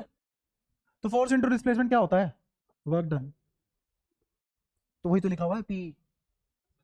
तो work done by external agent किसके बराबर होता है? लेकिन यहां प्लस डेल्टा यू ही क्या है? या फिर work done by external agent क्या है यहां? तो यहां पे डेल्टा यू भी क्या हो जाएगा? ये तो समझ आ रहा होगा ना अब? इसको यहां से यहां लाके रखा तो वर्क डन कैसा? Negative. Bye external agent is negative. और वर्क डन होता है प्लस डेल्टा यू के बराबर, तो प्लस डेल्टा यू भी किसके बराबर होगा? नेगेटिव। तो इसका मतलब क्या यहां पे चेंज इन पोटेंशियल एनर्जी नहीं आ जाएगा? और पी डॉट ई क्या होता है? P E cos theta. और कैसा है ये? नेगेटिव में। समझ आया? तो मैंने तुम्हें मैथमेटिकली क्वांटिफाई करवा दिया, मेजर करके बता दिया एक्चुअल में कितना वर्क डन लगेगा। तो अगर इस डायपोल को यहां से यहां लाए तो work done by external agent कितना लगा? Minus P E cos theta. समझ आया? यहां तक बताओ कोई दिक्कत? तो अपने पास वर्क डन का एक फॉर्मूला आ गया, P E cos theta minus P E cos theta minus P E cos theta. ठीक है? अब इस थीटा की वैल्यू रख दो। अगर मैंने कहा मेरा थीटा 0 हो गया तो बताओ ये जो पोटेंशियल एनर्जी है ये किसके बराबर होती है? पोटेंशियल एनर्जी किसके बराबर हो जाएगी? थीटा 0 रख दिया या माइनस पी? अगर थीटा मैंने पाई बाय 2 रख दिया, यू बताओ कितना? अगर थीटा मैंने पाई रख दिया तो यू बताओ कितना?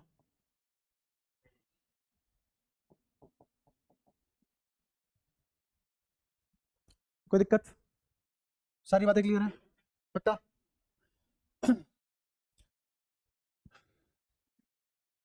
ये जो यू हमने पी डॉट ई लिखा, माइनस पी डॉट ई लिखा, ये बताना फिर से किसके बराबर है? क्या चीज ये जो निकाली ये क्या चीज है?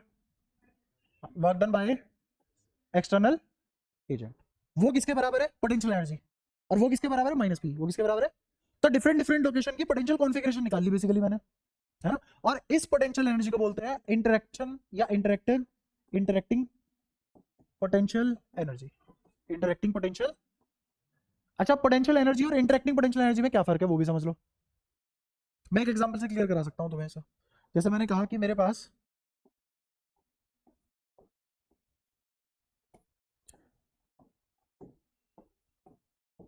एक स्क्वायर है ए साइड का जिसके चार कोनों पे क्यू चार्ज रखा हुआ है, सेंटर पे एक चार्ज रख दिया कैपिटल क्यू, सेंटर पे एक चार्ज रख दिया कैपिटल क्यू। अब मुझे निकालना है कि इस क्यू पे नेट पोटेंशियल एनर्जी कितनी होगी? इस क्यू पे नेट पोटेंशियल एनर्जी कितनी होगी? तो बताओ कितनी होगी? क्या यहां से लेके यहां तक की दूरी ए बाय रूट टू, यहां से लेके यहां तक की दूरी ए बाय रूट टू, यहां से लेके यहां तक की दूरी ए बाय रूट टू, यहां से लेके यहां तक की ए बाय रूट टू। और पोटेंशियल एनर्जी स्केलर होती है, डायरेक्टली जुड़ती है, वेक्टर नहीं होती। तो सबकी वजह से नेट पोटेंशियल एनर्जी की कितनी टर्म आएंगी? 4। तो क्या लिखा जाएगा? 4 के कैपिटल क्यू छोटा Q divided by A by root two. क्या पोटेंशियल एनर्जी आ गई क्यू की? कोई दिक्कत? अब मैं निकालना चाहता हूं potential energy of system. System की पोटेंशियल एनर्जी बताओ कितनी होगी। क्या मेरे पास यहाँ पे 5 चार्ज है, कितने चार्ज है, 5 चार्ज है, तो कितनी टर्म आएंगी, 10। कितनी टर्म आएंगी, 10। पढ़ा रखा है सब भी, potential energy of a system, है ना, जिसमें हेडिंग क्या थी हमारी, super position of potential energy. अब सुनना ध्यान से, इन चारों में पोटेंशियल एनर्जी जो होगी, ए टर्म जिनके बीच की दूरी ए है वो कितने हैं, 4। 4 टर्म आएंगी जो ए दूरी वाली होंगी, 4 टर्म आएंगी जो, और 4 टर्म सॉरी 2 टर्म आएंगी जो डायगोनल दूरी वाली होंगी, 2 टर्म आएंगी जो, और 4 टर्म आएंगी जो कैपिटल क्यू और छोटे क्यू वालों के बीच में होंगी, जिनके बीच की दूरी ए बाय रूट 2 होगी। तो net potential energy of system क्या आएगी, 4 के कैपिटल क्यू छोटा क्यू बाय ए, प्लस फिर 2 इंटू के कैपिटल क्यू छोटा क्यू बाय रूट 2 है, फिर प्लस 4 के capital Q Q by A by root 2। ये है पोटेंशियल एनर्जी ऑफ सिस्टम, ये है interacting potential energy of Q. ये फर्क है इंटरेक्टिंग पोटेंशियल एनर्जी और सिस्टम की पोटेंशियल एनर्जी में। अब थ्योरी समझाता हूं, मुझे सिर्फ ये मतलब है कि क्यू पे क्या पोटेंशियल एनर्जी लग रही है, या क्यू किस पोटेंशियल एनर्जी के साथ इंटरेक्ट कर रहा है, सिस्टम से मतलब नहीं है, किससे मतलब है, क्यू से। हाँ, सिर्फ क्यू के बारे में बात करनी है एनर्जी को लेके, तो वो क्या बन गई, उसकी इंटरेक्टिंग पोटेंशियल एनर्जी। तो यहां पे भी मैंने सिर्फ और सिर्फ किसकी बात की है, क्या मैंने इलेक्ट्रिक फील्ड के पोटेंशियल एनर्जी की बात की, नहीं, मैंने किसके पोटेंशियल एनर्जी की बात की है, डायपोल के पोटेंशियल एनर्जी की बात की है। और उसके लिए मैंने किसका सहारा लिया, एक्सटर्नल वर्क डन का। किसका सहारा लिया, तो मैंने एक्सटर्नल वर्क डन के सहारे इस डायपोल की पोटेंशियल एनर्जी लिखी, तो डायपोल की लिखी है ना सिर्फ, तो ये जो एनर्जी निकल के आई है किसकी एनर्जी निकल के आई है, interacting potential energy of dipole. तो जो भी तुम किताब में पढ़ते हो डायपोल में पोटेंशियल एनर्जी, वो नॉर्मल पोटेंशियल एनर्जी नहीं है, वो कौन सी पोटेंशियल एनर्जी है, इंटरेक्टिंग पोटेंशियल एनर्जी है, किसकी, डायपोल की। आई बात समझ,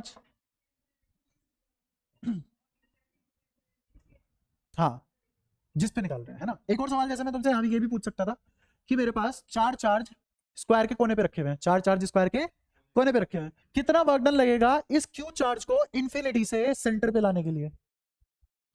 find the work done to bring a positive charge Q at the centre of the square from infinity.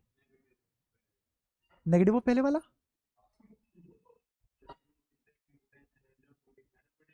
हाँ हाँ, तुम ना सीखो भाई, तुम पढ़ो ही नहीं, तुम्हारा बैच बंद ही होगा, पहले ही बता रहा हूँ।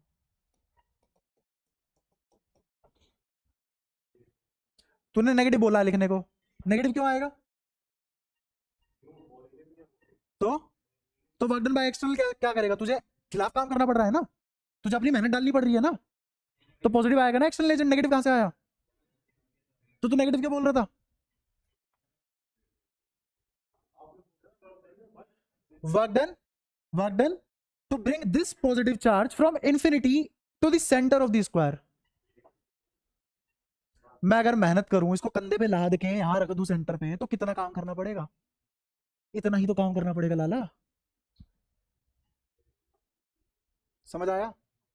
अब मैंने यही थीम कहां सोची, डायपोल में, यही थीम कहां सोची, डायपोल में, कि एक चार्ज है क्यू, इस क्यू को मेरे को सिस्टम के इस पोजीशन पे रखना है, समझ में आया, तो मुझे उतना ही तो वर्क डन करना पड़ेगा जितनी इस कॉन्फ़िगरेशन की पोटेंशियल एनर्जी रही होगी, तो work done by external agent ही तो इस पोटेंशियल एनर्जी में स्टोर हुआ होगा क्योंकि, और सिर्फ क्यू की अगर एनर्जी निकाल लो तो वो तो वर्क डन से निकलेगी ना, कि मैंने सिर्फ क्यू पे कितना काम किया है, कैपिटल क्यू पे, सिर्फ कैपिटल क्यू पे कितना काम किया, इतना, और तो यही क्या बनेगी, सिस्टम की एनर्जी है क्यू की एनर्जी, तो वही तो ही इंटरेक्टिव पोटेंशियल एनर्जी। आई बात समझ। अब इसी थीम को मैंने यहां चिपकाया तुम्हारे, ये था डायपोल, इस डायपोल को मैं लेके आया हूं ना अंदर इलेक्ट्रिक फील्ड के, तो जितना मेरे को एक्सटर्नल एजेंट ने वर्क डन किया वही तो इसकी पोटेंशियल एनर्जी कॉन्फ़िगरेशन होगी, तो मेरा work done by external agent is potential energy configuration सिर्फ किसकी, डायपोल की, तो मैंने क्या निकाली, interactive potential energy of dipole. आ रही है बातें समझ, कोई भी बढ़िया बंदा ना मजा आ जाता है उसको ये सब बातें सुन के कि भाई कितना बढ़िया रिलेटिव है, कुछ रटने की जरूरत नहीं पड़ी, हमें ये तक पता है इंटरेक्टिंग पोटेंशियल एनर्जी क्यों work done by external agent बनी, किसी एक चार्ज के लिए या किसी एक डायपोल के लिए। तुम पहली बार सीख रहे हो हर चीज दोबारा से।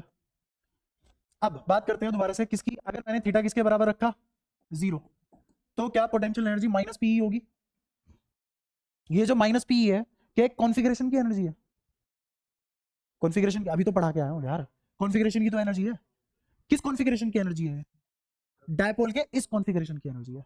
अगर मेरा इलेक्ट्रिक फील्ड में डायपोल ऐसे पड़ा हुआ है, तो पोटेंशियल एनर्जी इसकी माइनस पी होगी। तो क्या इस पोजीशन या इस कॉन्फ़िगरेशन की पोटेंशियल एनर्जी लिख दी? बढ़िया, बताओ कितनी? तो इसका मतलब मैंने इस कॉन्फ़िगरेशन की पोटेंशियल एनर्जी लिख दी, लिख दी।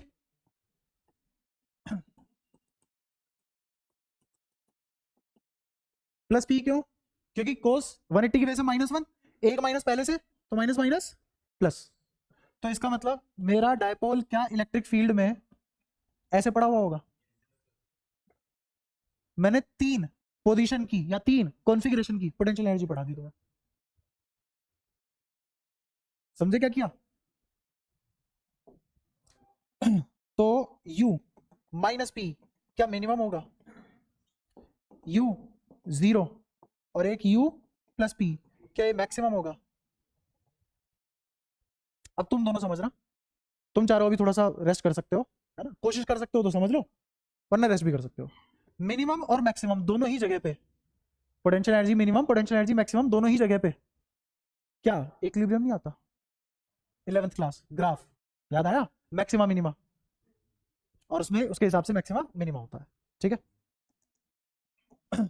तो इस वाली पोजीशन पे भी क्या है? इक्विलिब्रियम। इस वाली पोजीशन पे भी क्या है?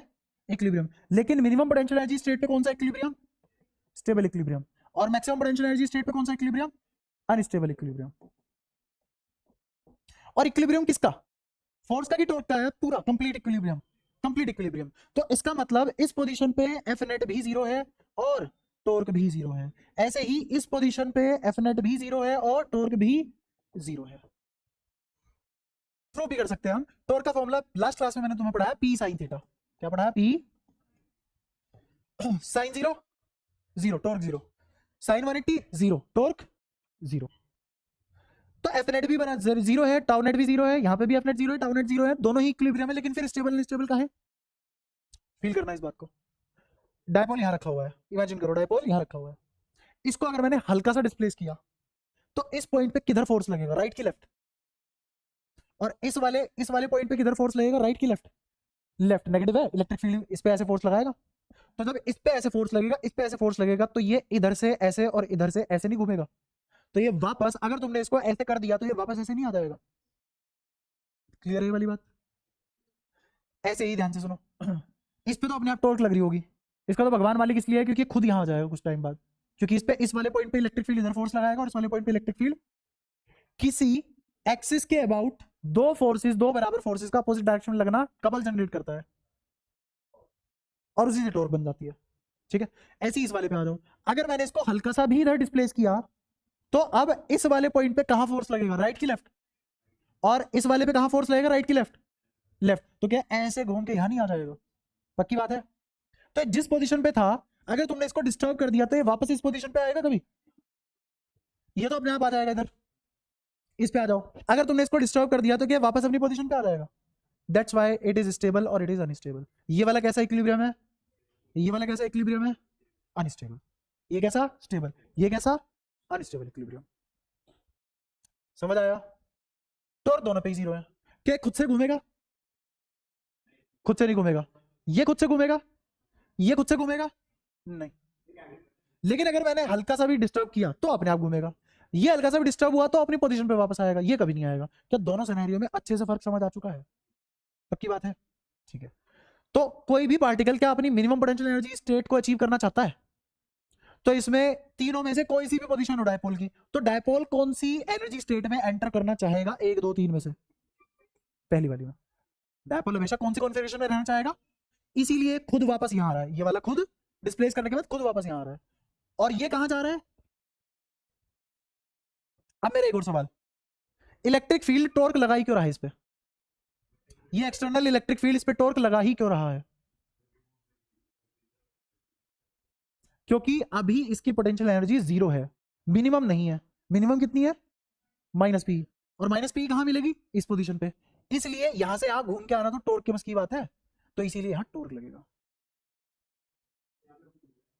क्यों नहीं रुकेगा? रुक जाएगा, ठीक है। डैम्पिंग ऑसिलेशन होगी, रुक जाएगा। तो ये बात मैं ऐसे भी रिलेट कर सकता हूं, जैसे हमने पढ़ा था ना कि पॉजिटिव और ये दो पॉजिटिव मैंने पास रख दिए, तो ये वाला बाहर की तरफ क्यों भागेगा?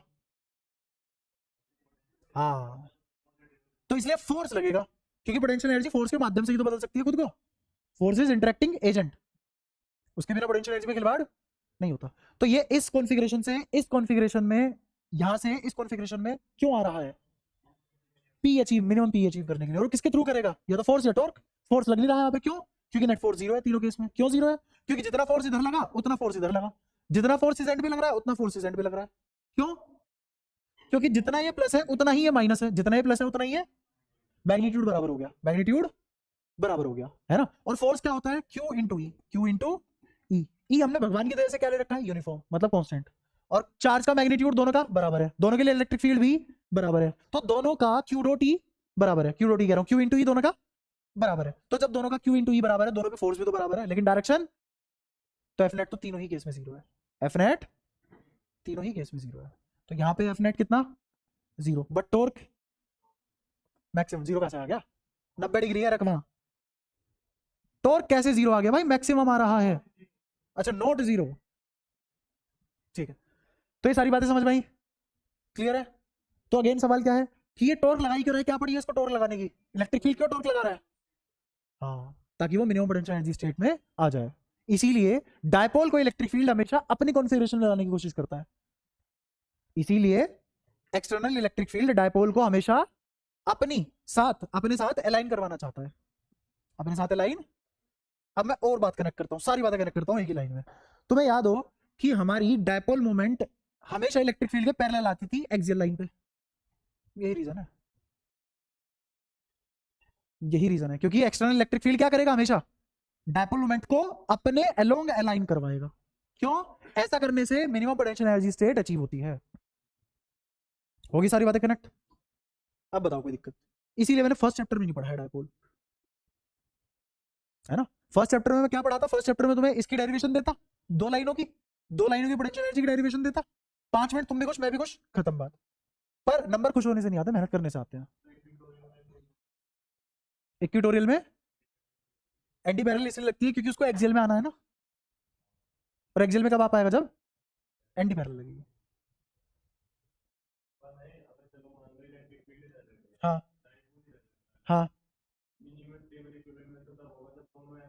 हाँ हाँ, बट तूने अब इलेक्ट्रिक फील्ड परपेंडिकुलर लगा दिया, इलेक्ट्रिक फील्ड। हाँ, अब मैं बताता हूँ तो क्या पूछ रहा है, सुनो ध्यान से। अब इलेक्ट्रिक फील्ड ऐसे नहीं, ऐसे है, समझ गयो।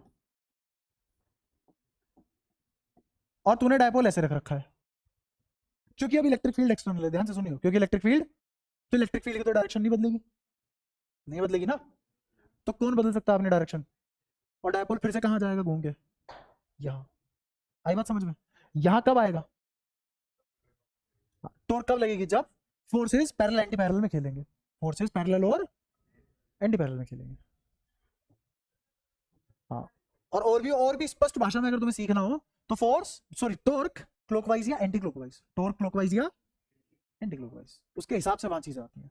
ठीक है, उसको रिलेट करना टफ है, थोड़ा सा टफर साइड है, क्योंकि वहां टॉर्क इन्वॉल्व है, और टॉर्क की डायरेक्शन ऐसे नहीं निकलती। टॉर्क की डायरेक्शन कैसे निकलती है? एन कैप से। एन कैप कहां से आता है? क्रॉस प्रोडक्ट से। कहां से आता है?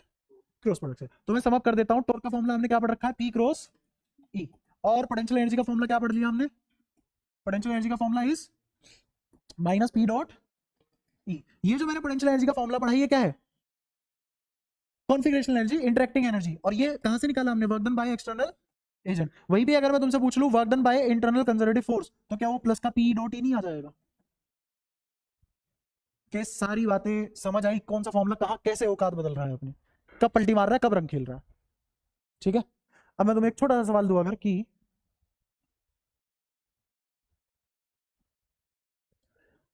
एक डायपोल ऐसे रखा हुआ है, ये एंगल 90 डिग्री है, इसको 0 डिग्री पे लाना है। कितने पे लाना है?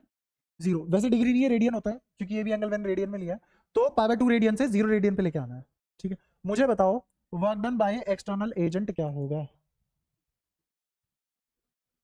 क्या ये प्लस डेल्टा यू के बराबर होगा? और डेल्टा यू कैसे निकालते हैं? You final minus you final, बताओ कितना होगा?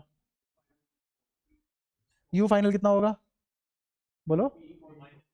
माइनस पी कॉस 0 माइनस, ये कितना होगा?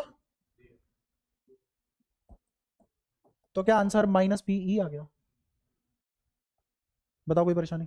वहीं पे अगर मुझे निकालना होता work done by internal conservative force, वो कितना आता? कोई परेशानी? अच्छा एक और करते हैं, अगर मुझे इस डायपोल को 0 रेडियन से पाई रेडियन तक लाना हो, 0 रेडियन से, तो work done by external agent, अब तुम्हें साफ साफ पता लग रहा है तुम सिस्टम के अगेंस्ट काम कर रहे हो, तो इसका मतलब अब तुम्हें एक्सटर्नल एजेंट मेहनत लगाई करना पड़ेगा, पॉजिटिव आएगा। क्या ये इमेजिन हो गया? बिना फॉर्मूले के इमेजिन हो गया वर्क डन पॉजिटिव है, ये फील आनी चाहिए, स्पीड बढ़ती है इससे, और करेक्शन भी हो जाती है। पेपर में मान लो तुम्हारा आंसर नेगेटिव आया, तो तुम्हें पक्का पता है तुमने आरामबाजी कर दी कहीं, तुम्हें आंसर आने से पहले पता है तुम्हारा आंसर गलत है कि सही है, समझ इसलिए बहुत जरूरी है। तो कितना आ जाएगा? You final minus you initial, तो कितना आ जाएगा? फिर से देख तेरा आंसर गलत आ रहा है, क्योंकि work done by external agent तो पॉजिटिव आएगा इसमें। हाँ, और work done by internal conservative force कैसा आएगा? -2p। क्या आप सारी बातें समझ चुके हो? अब बताओ एक पैसे की भी दिक्कत हो इस टॉपिक में? अब हुआ है तुम्हारा ये टॉपिक बढ़िया से खत्म, बट ये टॉपिक बहुत जल्दी खत्म हो जाता, 5-10 मिनट में खत्म हो जाता। तुम्हें कौन सी क्लास चाहिए थी? पहली 2 क्लास और पिछले से पिछली क्लास, ठीक है। और छुट्टियां तो तुम लोग ऐसे मार लेते हो, कभी कोई छुट्टियां तो ऐसे मारते हो जैसे भाई साहब 12वीं में थोड़ी ना आए हम, छठी में आए हैं। 2 महीने खेतों में काम करने जाते हैं गाँव में, 2 महीने शहर में रह लेते हैं, मुंह उठा मन करके तो आगे, आज हमें घूमने जाना है, आज हमें काम है, आज ये फुलाना है ढिमका है, कुछ लगता ही नहीं है भाई साहब 12वीं में हो। काम होगा तो करना, तो इस तरीके से किया जा सकता है ना कि कुछ इंपॉर्टेंट चीजें कभी मिस ना हो। और ये सारे काम 12वीं में क्यों ध्यान आ रहे हैं? चल तूने तो ठीक है, तू रेगुलर आदमी है, तेरे को तो नहीं कह रहा मैं, बाकी और लोग तो कभी कोई छुट्टी मान लेता कभी कोई ना। और तबियत का ध्यान रखो अपना, बस।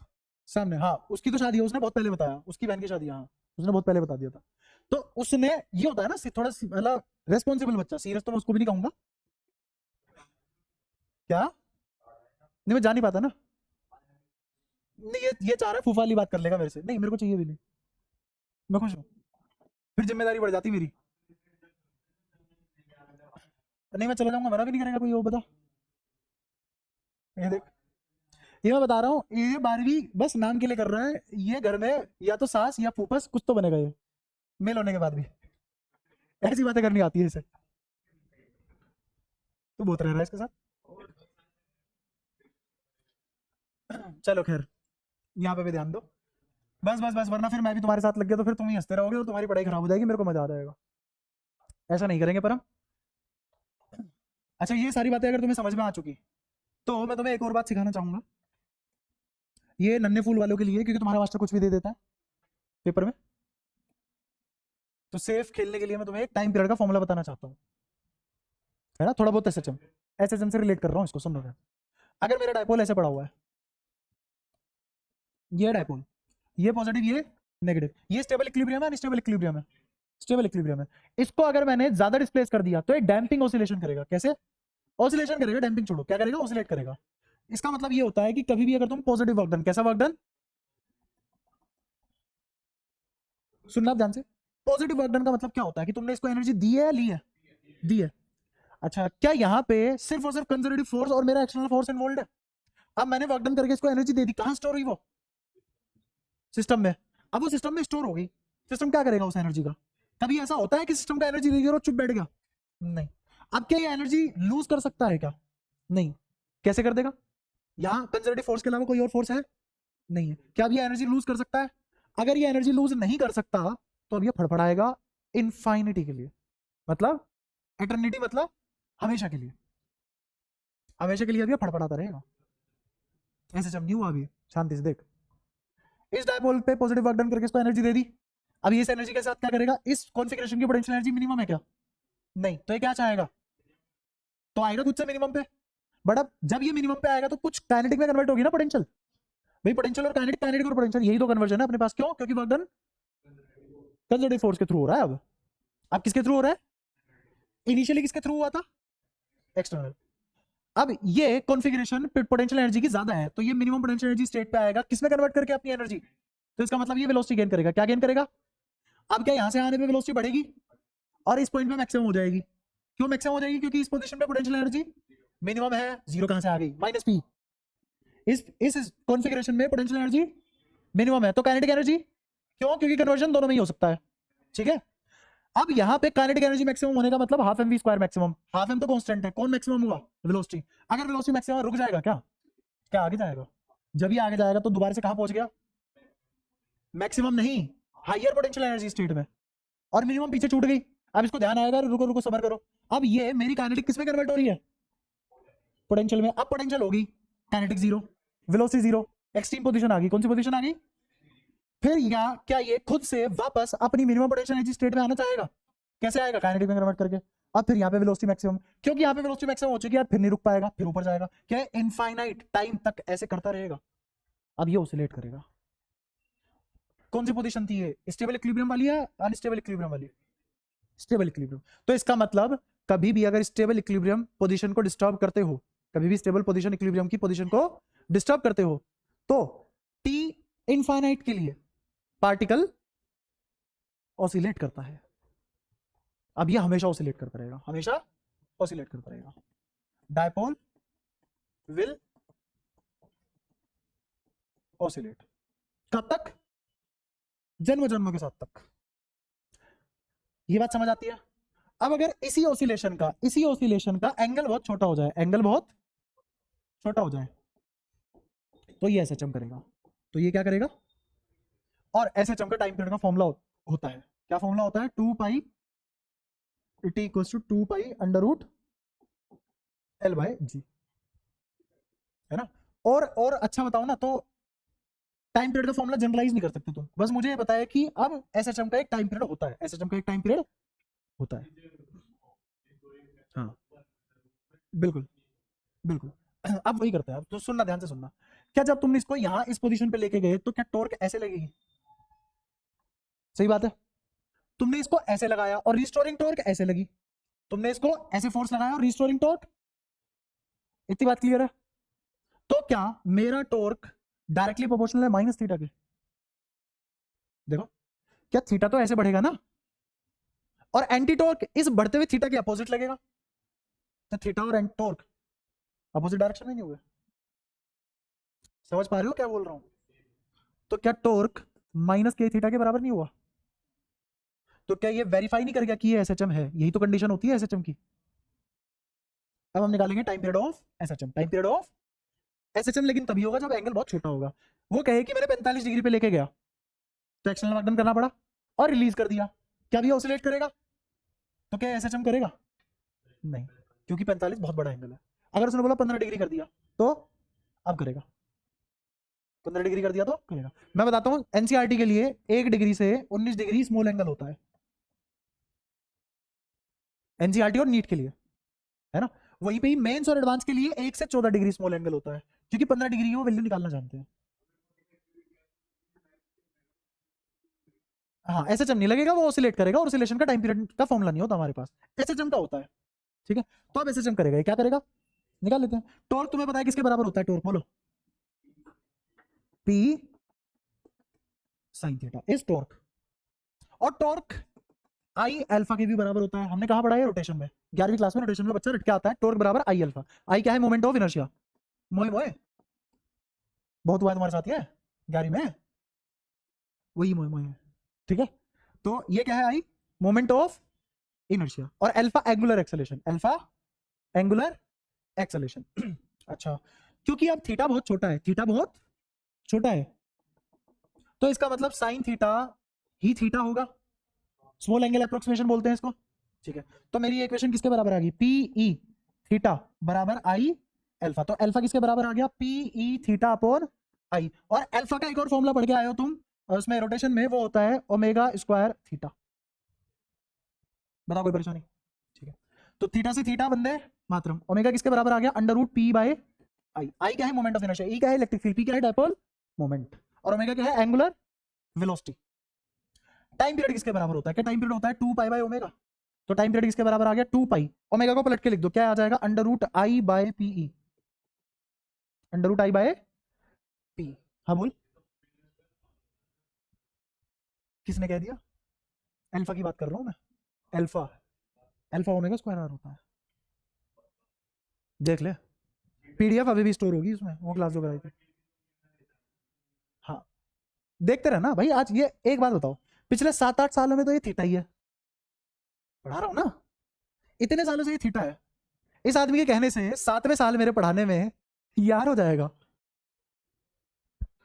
सोच के देखो, डी थीटा बाय ओमेगा,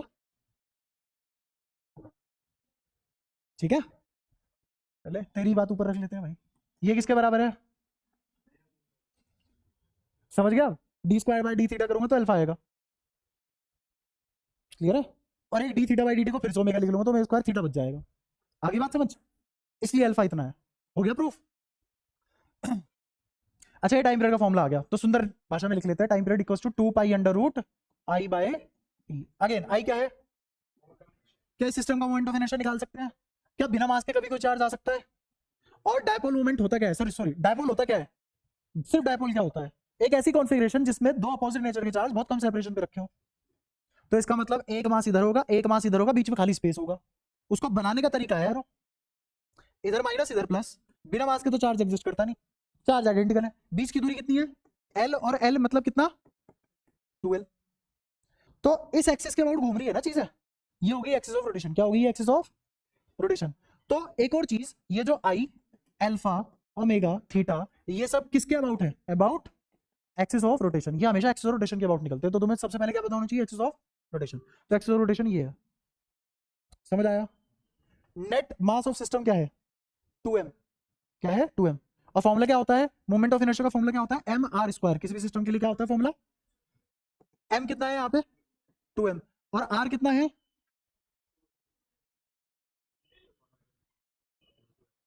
सोच लो, l। अच्छा, अब ध्यान से देखना, इन दो मास के बीच की दूरी यहां लिखी जाती है। और अगर मैं इसको d ले लूं तो क्या हो जाएगा, अब सुनना ध्यान से। अगर मैं इसको d ले लूं, इसलिए d लिया है ताकि तुम्हें याद रहे, सुनना। अगर इसको d ले लूं तो दूरी हमेशा कहां से नापते हैं, आई, ओमेगा, अल्फा। ये आई क्या तुम मोमेंट ऑफ इनर्शिया निकाल रहे हो, मोमेंट ऑफ इनर्शिया के लिए चीजें कहां से ली जाती हैं, तो आंसर क्या आएगा, d/2। और तुम पहले सही थे, l। रीजन क्या है, axis of rotation, axis of rotation. तो क्या आ जाएगा यहाँ पे, d/2 का होल स्क्वायर। मुझे अब 1 2 से 1 4 मर जाएगा तो ये आ जाएगा d²/4, मतलब md²/2। क्लियर है सारी बातें। तो क्या ये फॉर्मूले को ऐसे भी लिखा जा सकता है, क्या चीज, ऐसे भी लिखा जा सकता है 2 पाई अंडर रूट md²/2p, ऐसे भी लिखा जा सकता है। ये किसका फॉर्मूला है, time period of oscillation of dipole, time period of oscillation of dipole in external electric field, वो भी कैसा, यूनिफॉर्म। कैसा, यूनिफॉर्म। क्लियर है। अब यूनिफॉर्म इलेक्ट्रिक फील्ड में डायपोल के ऊपर हमेशा नेट फोर्स हमेशा कितना होगा, यूनिफॉर्म इलेक्ट्रिक फील्ड में डायपोल के ऊपर हमेशा ही कितना फोर्स होगा, 0, हमेशा 0 होगा। कब, जब इलेक्ट्रिक फील्ड यूनिफॉर्म हो। दूसरी बात, टॉर्क 0 होगा क्या, ना, टॉर्क हमेशा होगा, टॉर्क हमेशा होगा किसमें, यूनिफॉर्म इलेक्ट्रिक फील्ड में, अगर डायपोल रखा है, ठीक है। अच्छा, तीसरी बात, पोटेंशियल एनर्जी कितनी होगी, minus P dot E, minus P dot E, ये जनरल फॉर्मूला, इसीलिए इतनी मेहनत की है। कल को अननोन सिचुएशन आ जाए, टैकल कर लो, कितना होगा, minus P dot E. Clear है। ये 3 बातें तुम्हें याद होनी चाहिए, समझ के, अकल से। पहला, अगर इलेक्ट्रिक फील्ड यूनिफॉर्म है, कंडीशन है, अगर इलेक्ट्रिक फील्ड यूनिफॉर्म है तो पहला लाइन एफ नेट ऑलवेज 0। दूसरी, टाउ एक्सटर्नल में और में भी 0, में और में नॉट 0। क्यों, क्योंकि कुछ पोजीशन पे टॉर्क 0 है, 0 पे और 180 पे टॉर्क 0 है, तो में और में नॉट 0। तीसरी चीज, potential energy is always minus P dot E, minus P dot E. और ये किसके बराबर है, work done by external agent, किसके बराबर है, और यही work done by external agent क्या है, interacting potential energy of dipole. Clear सारी बातें। अब अगर मैं ये नोट्स में तुम्हें लिखवा देता, कोई फायदा नहीं है। ये जब तुम खुद घर जाके अपनी बुद्धि से लिखोगे नोट्स में, उसे कहते हैं नोट्स बनना। इतनी सी लाइन, इतने से स्पेस में। यहां तक बताओ, कोई भी दिक्कत है तुम्हें, पक्का। ये मुझे 15-20 मिनट के अंदर कराना था आज, और आज तक मैंने कोई ऐसा बैच नहीं पढ़ाया जिसको मैं 15 से 20 मिनट में नहीं करवा पाया।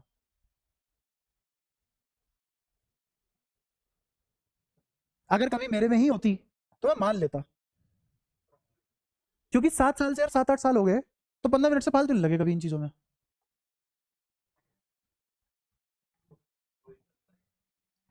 तो भाई पढ़ना चालू कर दो, मेरे साथ चलना है तो पढ़ना पड़ेगा। मैं तुम्हें पहले ही दिन बता चुका था, मेरे साथ अगर एंड तक टिकोगे तो ये तो तुम्हारे पूरे में से पूरे नंबर आएंगे, या मैं तुम्हें बीच में भगा चुका हूँ या तुम छोड़ के जा चुके होंगे। इन तीन बातों के अलावा कोई और बातें है नहीं यहाँ।